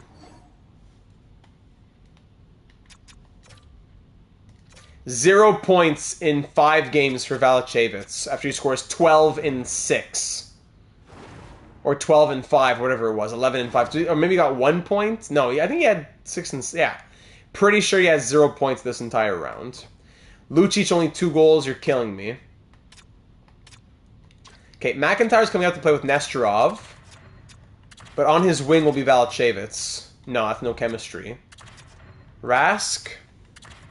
Okay. Rask, McIntyre, Nesterov.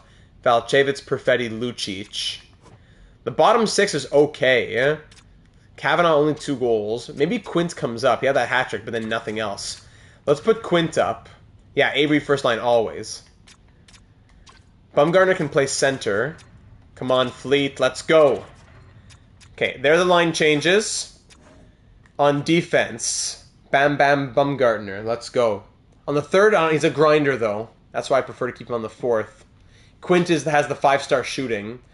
Hudson -2. Fritzmeier -3. Eriksson plus 24 penalty minutes from Eriksson. Are you kidding me? Ramirez +3, +9, +1, blah, blah, blah. Maybe Eriksson goes up.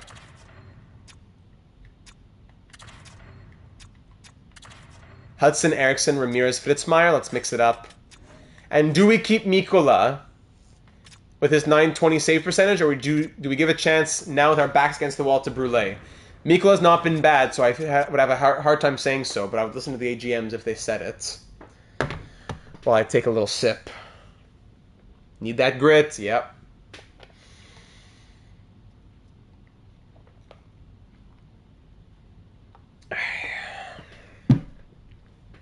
Mighty Joe thinks that Mikkola stays.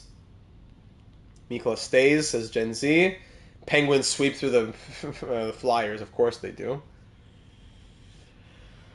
All right, gentlemen.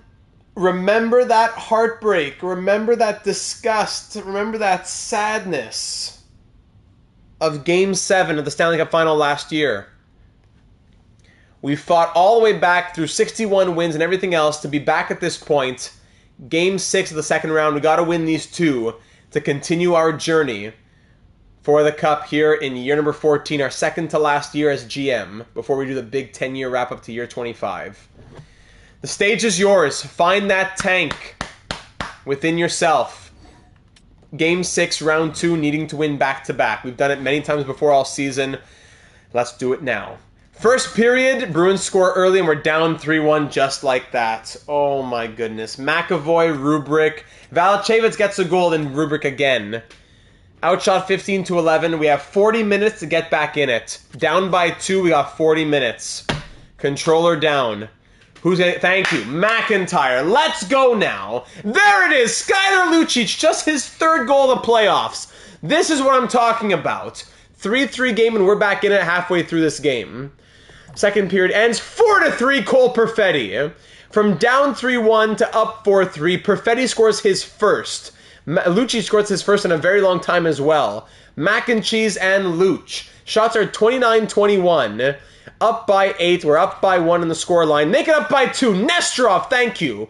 from down 3-1 to up 5-3, but then Nordgren gets Boston back in, and then Perfetti scores his second. Lucic, you legend, always clutch. Quint scores a power play goal. The extra point is good. 7 goals. This is what we were looking for. 7-goal game past Steckel. Ladies and gentlemen, we'll see you at Game 7 back in San Francisco. Connor scores a 5th against Mikkola, though. Does Brule get game... And Rickard Rask gets an empty netter. Does Brule get Game 7? Shots and 43-31. McIntyre, goal and 3 assists. Perfetti, 2 goals. Lucic, a goal and 2 assists. Mikkola allowed 5 goals on 31 shots. 839 save percentage. Does Brule get Game 7? We won, but we allowed 5. We wouldn't have won if we didn't score 6 or more. Does Brule get Game 7 after that shaky Game 6 from Mikkola? Yes, Brule. All right. Brule goes in.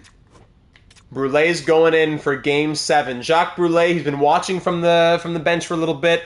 He was clutch last season. Yeah, 11 goals against Mikkola in 3 games. He was clutch last postseason. Jacques Brule, do it again. Give me that creme brulee. Creme de la creme. Game 7 at home to push our way through to a semifinal once more. Gentlemen, we fought this hard. We've pushed our way to 7. Get your job. Do your job and get the job done. Do your job, which is getting the job done. First period, 1-0. Emelin gets us up by 1 with the shot 17-7. Thank you very much. 1-0 Starfleet after 20. 2 periods away from pushing our way to another conference final. Or we call it the semifinal with this playoff bracket. Maybe then the final 4. Second period, 1-1. The Bruins tie it. Ryan Rubrick, of course. Who else but Rubrick? And it all comes down, of course, to a tie game for the third period. I command you to brew up a win, says Mighty Joe. Yes. Shots are 32-14. More than double. And we're all tied up headed into the third period. Whoever wins this period will move to round number 3. Lose this period, pack your bags and go home. Let's do it. Third period action in San Francisco. Shots still very much in our favor. Power play Bruins. Killed off. Very well done. Halfway through this period. Shots are 41-21. Power play Boston again. No! Power play Boston again. We're hopping in. Game 7 as the Bruins score a power play goal. Always the penalties against the user-controlled team. Always the user-controlled team that takes so many penalties. It's a tale as old as time, and I'm sick of it.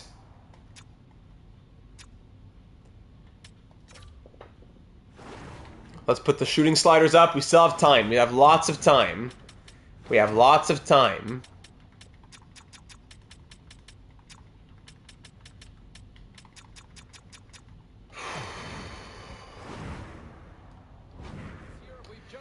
Eight minutes to go. Down by 1. Alright, showtime. Face off one back by the Bruins after they score that power play goal. Yeah, discipline stat is literally worthless. Just walk in and snipe it. There you go, Michelli. Beauchemin, glove save, Brule. Thank you.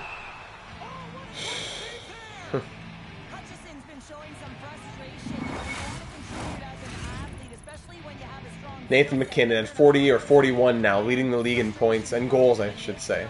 That's crazy how well he simulates. How do these players always sim so well? McIntyre wins that faceoff back to Eriksson. Nesterov now skating up with it. Across to Rask. On net, Rickard. There you go. McIntyre in tight. Oh, great little move there in tight. Nice save from, what's his name? Steckel. Nordgren loses that and goes offside. There's the whistle. Offside is the call. More than half the period has gone by. Hope you're enjoying this one. Bulldog throwing the body around. What has been an entertaining game thus far.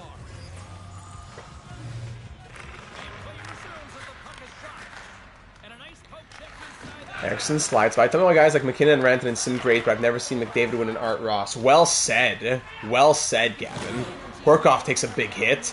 Nesterov skating back. Hudson. Rask. Let's get it out. Don't just skate across the zone.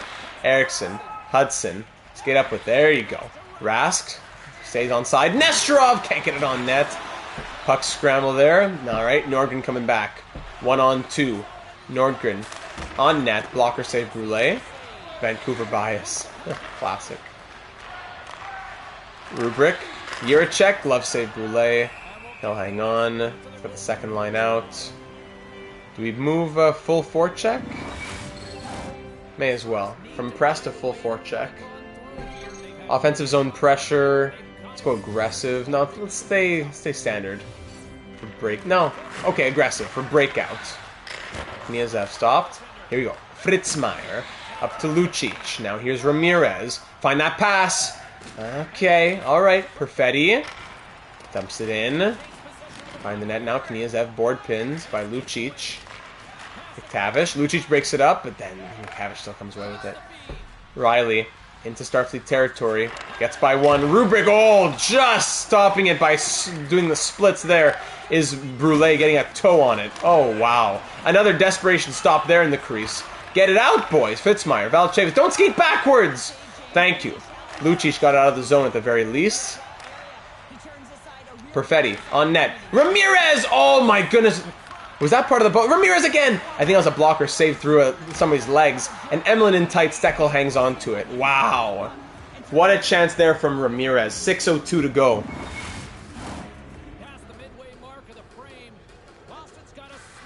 Langkow on the dot. Langkow pushes, but Boston gets it. That makes sense. Lintner into Starfleet territory. Broken up by Hudson. Emelin, Patsin, away Vyacheslav. Let's go. Skate. Loses it, but regains it. Slides by one. Passes it backwards. Hudson on net. Blocker save. Emelin.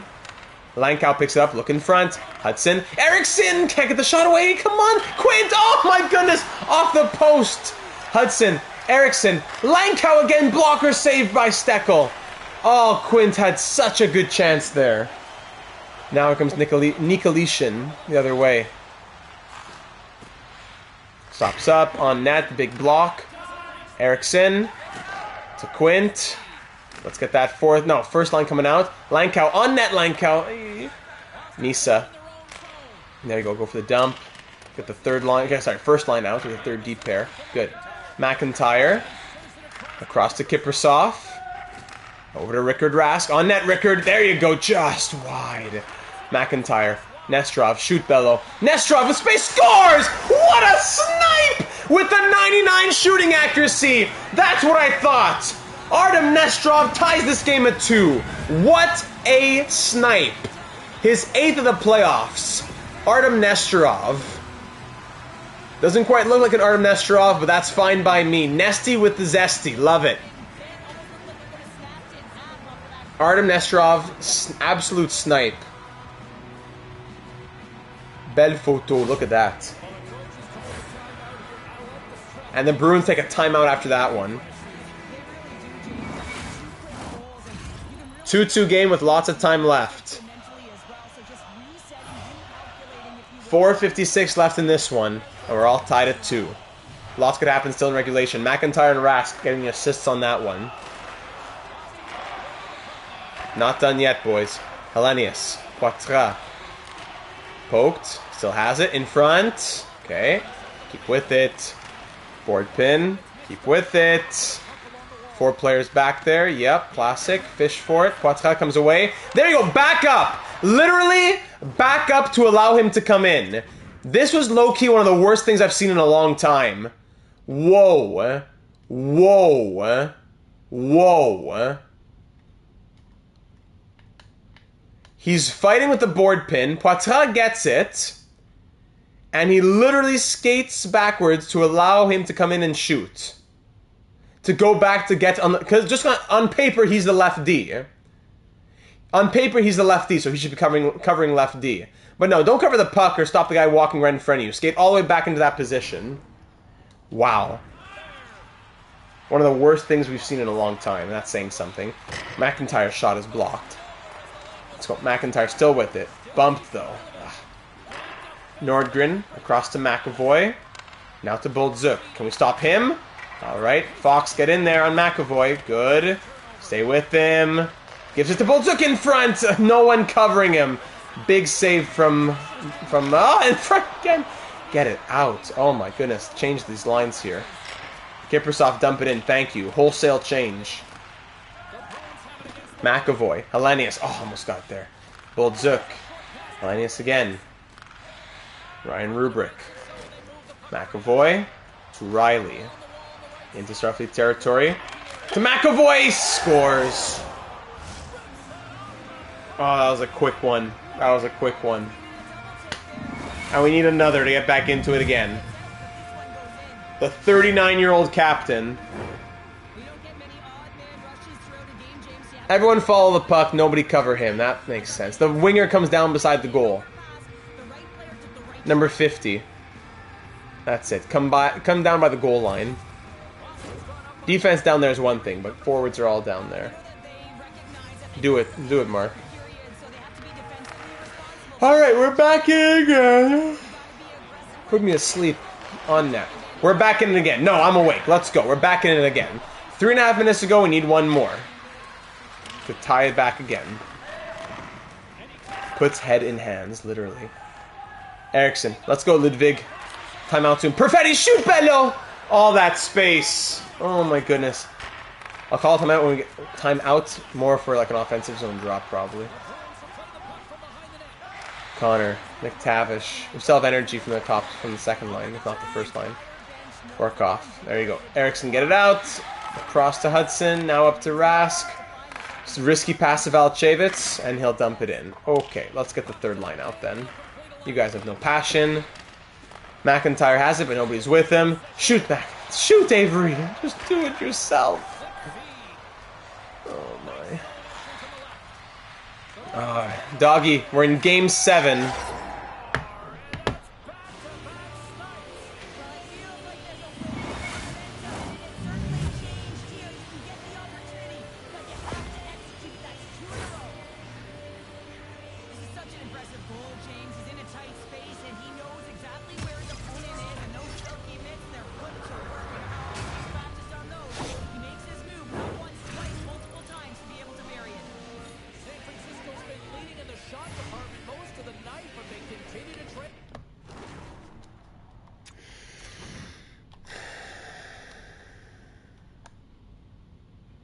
That's it. 3 players convene on the guy going into the corner and allow this guy to just have a walk down Main Street.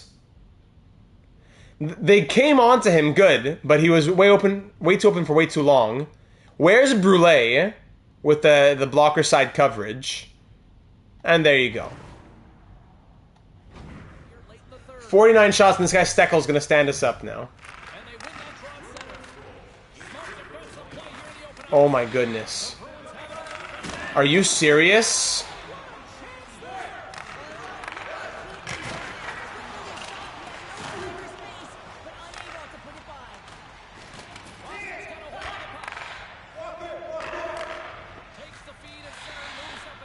'80 overall Luke Misa. Here he is. Connor McDavid. No problem, doggy. Much love. Hope it was nice at Olive Garden. The team has quit on us. Yep, that's it, Mark. Amir has great poke there. Let's go skate, boys. Fast. At least Seckel's a high overall and not Zakira mid. Yeah.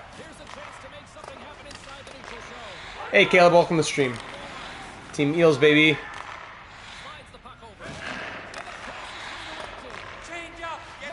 Let's go pull that goalie. McIntyre, shoot, Bello. Seckel's gonna hang on. Okay. Timeout coming up. With the goalie pulled.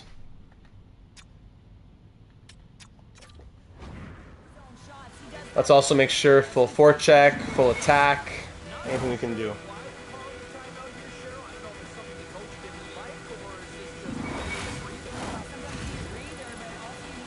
Full attack.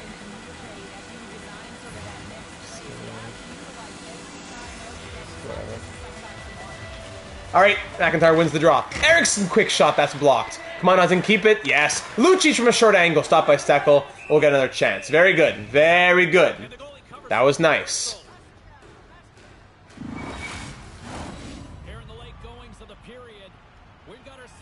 Another offensive zone faceoff. 90 seconds for 2 goals. We've seen him before.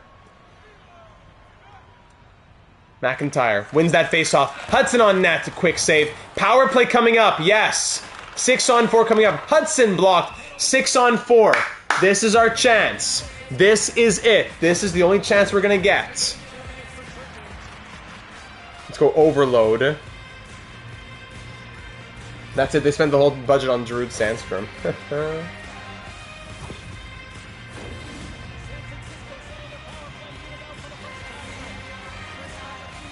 High pressure with the empty net, yeah.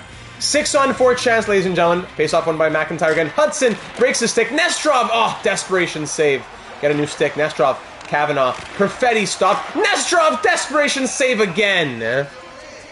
Oh my goodness. Steckel.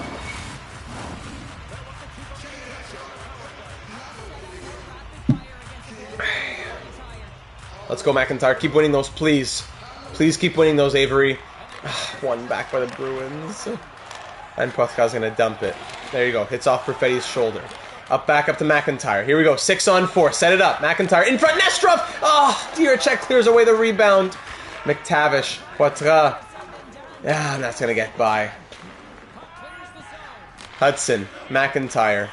Lucic. Windmill over nobody. Connor. Poitras. Misses the empty net. Alright. Perfetti skates directly into the boards. Lucic, 40 seconds. Let's go. We need one. One-timer off the post! McIntyre hits the post on the one-timer. Weak one-timer hits the post. And that just gets out of the zone past Perfetti. Lucic to McIntyre with space. McIntyre! Oh, I thought he had that one. Nestrov in tight. Behind the corner. In the corner. Scores! Scores! Scores! Todd Kavanaugh. And we have life. Red alert, we have life. Todd Kavanaugh on the power play. We have 20 seconds to score another goal. Nice. Make sure the goalie's pulled from the get-go. Unless... wait and see if we win the face-off. We have life. There's one. I'm not going too crazy just yet. 22.6 seconds to score another one. Win the face-off, Avery. Let's go. Lost the face-off. King Turby's the good luck. That's what we need. Get possession of the puck, please. Oh my goodness. Alright, here we go. Do you believe in miracles? Get to the bench. 10 seconds. Nestrov. Don't get bored. No urgency. No urgency. Shoot, Nestrov! Too little, too late.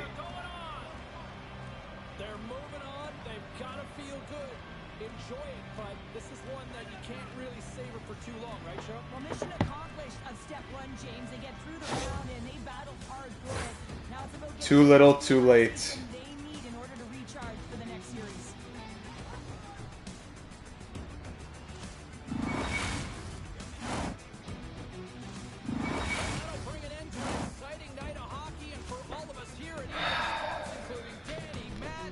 So that completes year 14 shots and 58 to 35.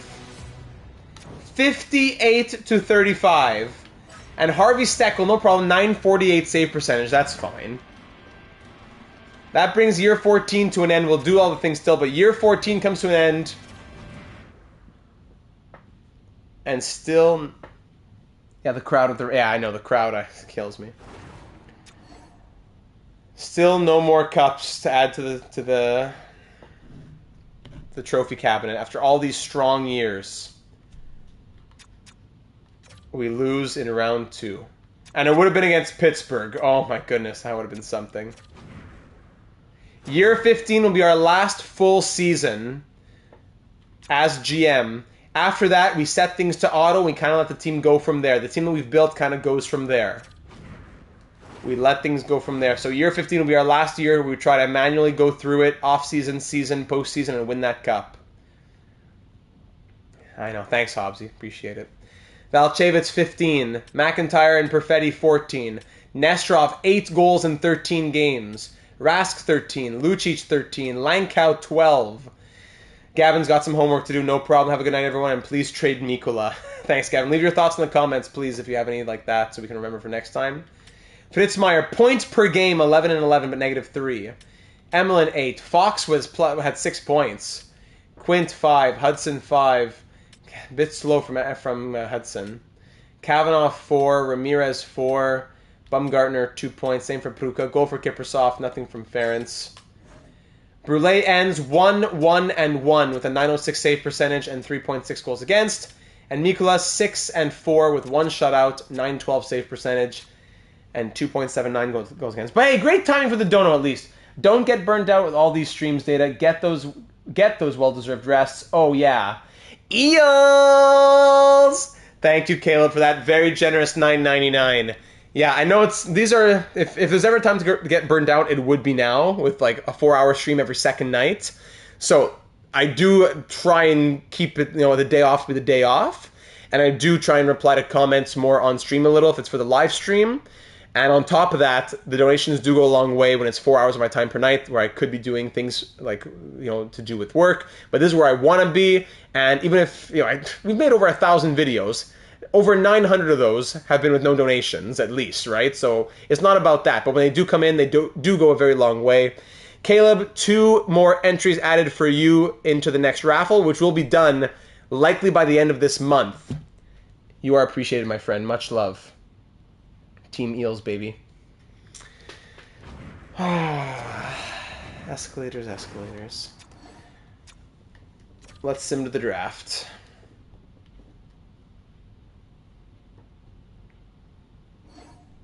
Penguins win their second. You can't make this up. Back-to-back cups for the Penguins. Hashtag GoFundData. We'll take it. Toronto jumped from 13 to 3. Buffalo, Vegas, Toronto. Scouting, okay. Retired players now. Any retirements? Mikko Rantanen at 40 years of age. How many do you have? A lot. A lot. We can check Pittsburgh lines. Braden Point at 41 years of age. Sveshnikov, Hischier, Zegras, Frost, Formenton. How do you have a career like that? The guy's a bum. Even if, forget the allegations, the guy was playing in Europe. How does Formenton have a career like that? Hoglander, Krebs, Veleno, Tomasino, Hayton.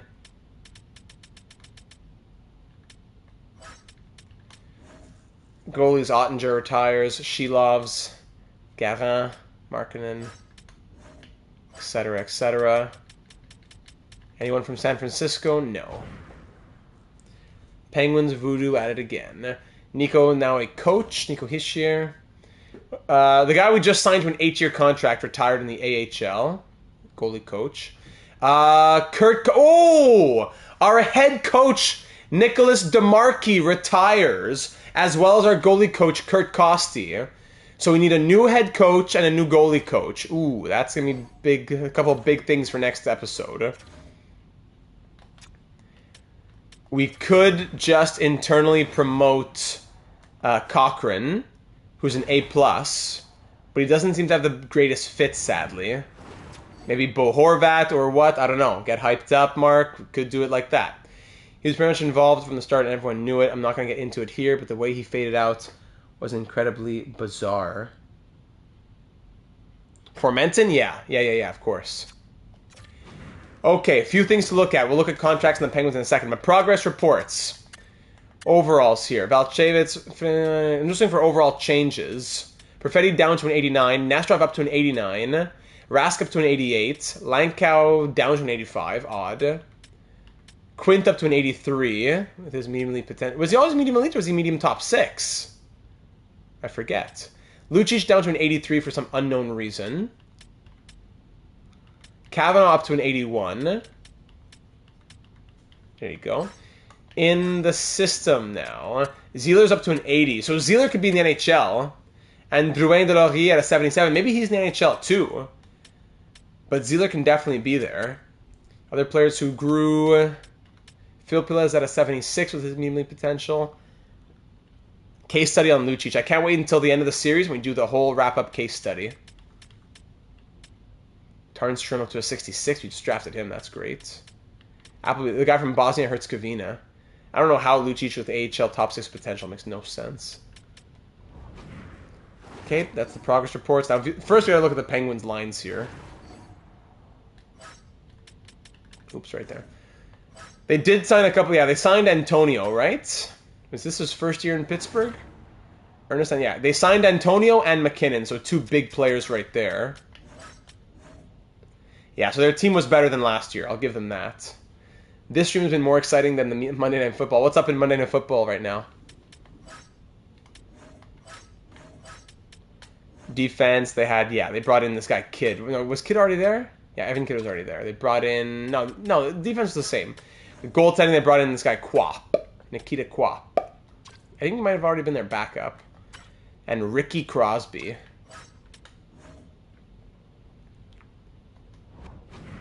Actually, gotta look at ours. So now heading into the draft, do we want to think about these extensions? Who's going to be out? Because we don't have enough money for everybody. We have $15.3 million. Cole Perfetti would be wanting about 8.5, right? 8.8, whatever. 8.75 for Cole Perfetti to stay at 35 years old. Rickard Rask wants... Actually, you know what? That might be more doable. This might be the most doable one that he's said so far. 14.4 for 7 years. 14.4 times 85%. That's 12.25 on Rickard Rask. Or do we go 8 years and then just do a sign and trade? Do we sign him for 8 years and then just give him that extra 8th year that a team would be wanting? And then trade him? Emelin would be wanting... Perfetti would just let walk. Emelin wants 4.5. I really want to keep Emelin. Puka, Moore, Ferentz, yeah, etc. on these guys. Nothing that really matters too much. It really comes down to Perfetti or Rask. Or can we keep both if we trade Mikola?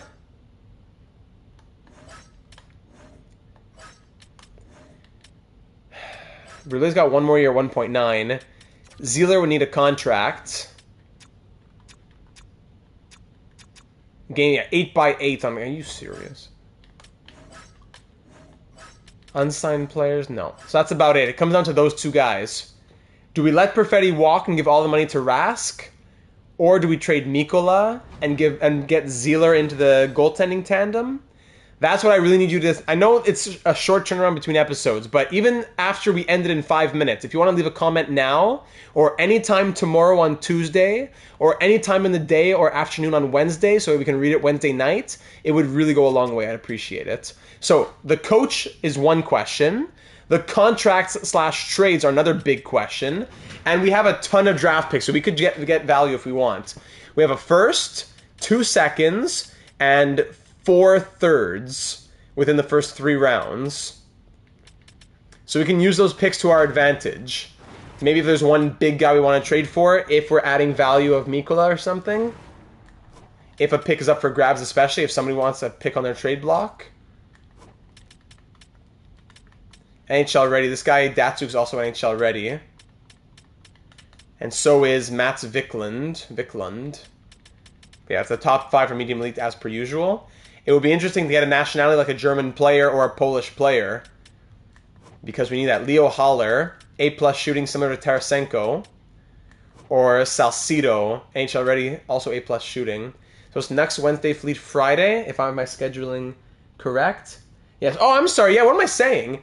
It's not... you don't have until Wednesday. You have until Wednesday till the Canucks. So, yeah, if you can get your thoughts in anytime tonight or anytime Tuesday, Wednesday, Thursday, or Friday afternoon, because our stream in 2 days, in 48 hours, or in 45 hours from now, that is Canucks. Then, on Friday, 2 days after that, it's Starfleet after that. So, yeah, it's every second day is a stream, but every 4 days for that same series. So, year 15, our final full season in San Francisco, will be on Friday. Javon Salcido might be a guy that we really take a good look at. As a left-wing sniper, NHL ready. Maybe we trade out some of this excess value. Maybe we say, listen, we love you, Bumgarner and everybody, or do we say there's not enough room? 1, 2, 3, 4, sorry. 1, 2, 3, 4, 5, 6, 7, 8, 9, 10, 11, 12. Minus Perfetti or Rask, 13. Moore's not really coming back. Probably Tukio could be in there. Kavanaugh looked good in his rookie season. So if we say one of Perfetti or Rask are gone, just for now, 1, 2, 3, 4, 5, 6, 7, 8, 9 with Quint, Emlyn, and Kavanaugh. Is that a good third line, Quint, Emlyn, and Kavanaugh? You tell me. Then Pruka, Bumgarner, Tukio on the fourth if you want.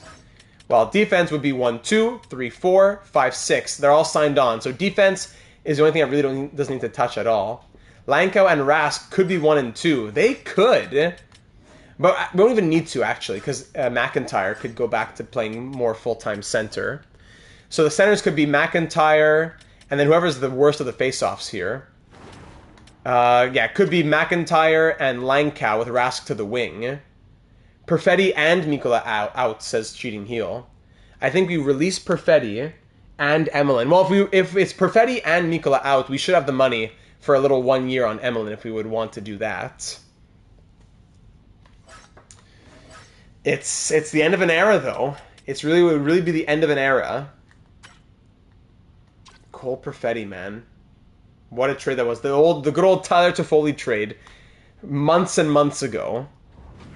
If this is the end of the road for Cole Perfetti, as we just wrap up this episode, if this is the end of Cole Perfetti, he goes out with, is it 1 or 2 Stanley Cup rings? I think it's 2 Stanley Cup rings, if I'm not mistaken, but it could be 1. At least 1 Stanley Cup ring, which is great.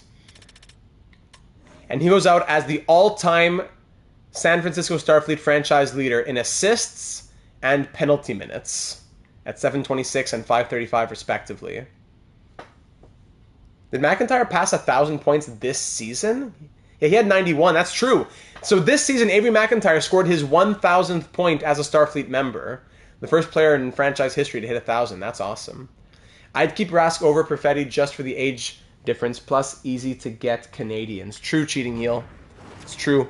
So another question might be, if we're keeping Rask, do we sign him now at 85% for $12.25 million? That would be the next question. Last question, just the draft board quickly. Who would be available at the end of the first round? If we're not trading up and we're using our pick at the end of the first round, medium top 6, Cade Tanev. NHL ready, A+ shooting. Ladies and gentlemen, I am ready to get hurt again. As much as we hate NHL ready players at the end of the first round, I will say the A+ shooting is something that's out of the ordinary. You sometimes see A or A-, but A+ is not always there. So Cade Tanev would be an interesting guy if we have excess picks and want to take a flyer. Aside from that, no one else is guaranteed medium elite. There's a few 3-bar medium elites out there. Any low elites? Not even any low elites. What are these scouts doing all year long? I have all A and A- scouts, and what do they do all year long? Guillermo Gibson, very Danish name. Is that Denmark? Very Danish name from Guillermo Gibson, 4 years away. Callahan's a grinder, who's 2 years away. And then there's Tanev. And for the low top 6s, okay, there's a couple low top 6s we can get. But we're really not thinking too much about these drafts anymore. They're going to be automatic soon anyways. Well, I'll always do it, but I'll always just go like best player available, in my opinion, as opposed to the game's opinion. I'll always do it quickly like that. All right, ladies and gentlemen, that wraps up year number 14 in San Francisco. Let me know your thoughts down here in the comments on YouTube or over in the Discord server, link in the description. Get ready for Friday, which will be our finale of our 15 years, and the finale of our live streams. Before the last episode, will be a 10-year wrap-up. With scouting being what it is, take him even if we end up trading him. Value is value. True, Cheating Heel. Very true as well. It's not like we're going to be taking somebody else with that pick. There's not much else aside from the NHL ready guy. Looking forward to reading your thoughts and seeing you in the next one. Remember, Wednesday night, the 11th, we'll see you for Vancouver, year number 14. And Friday night on what? The 13th? Yes, Friday the 13th. Ooh, spooky. We'll have year number 15, our final season in San Francisco.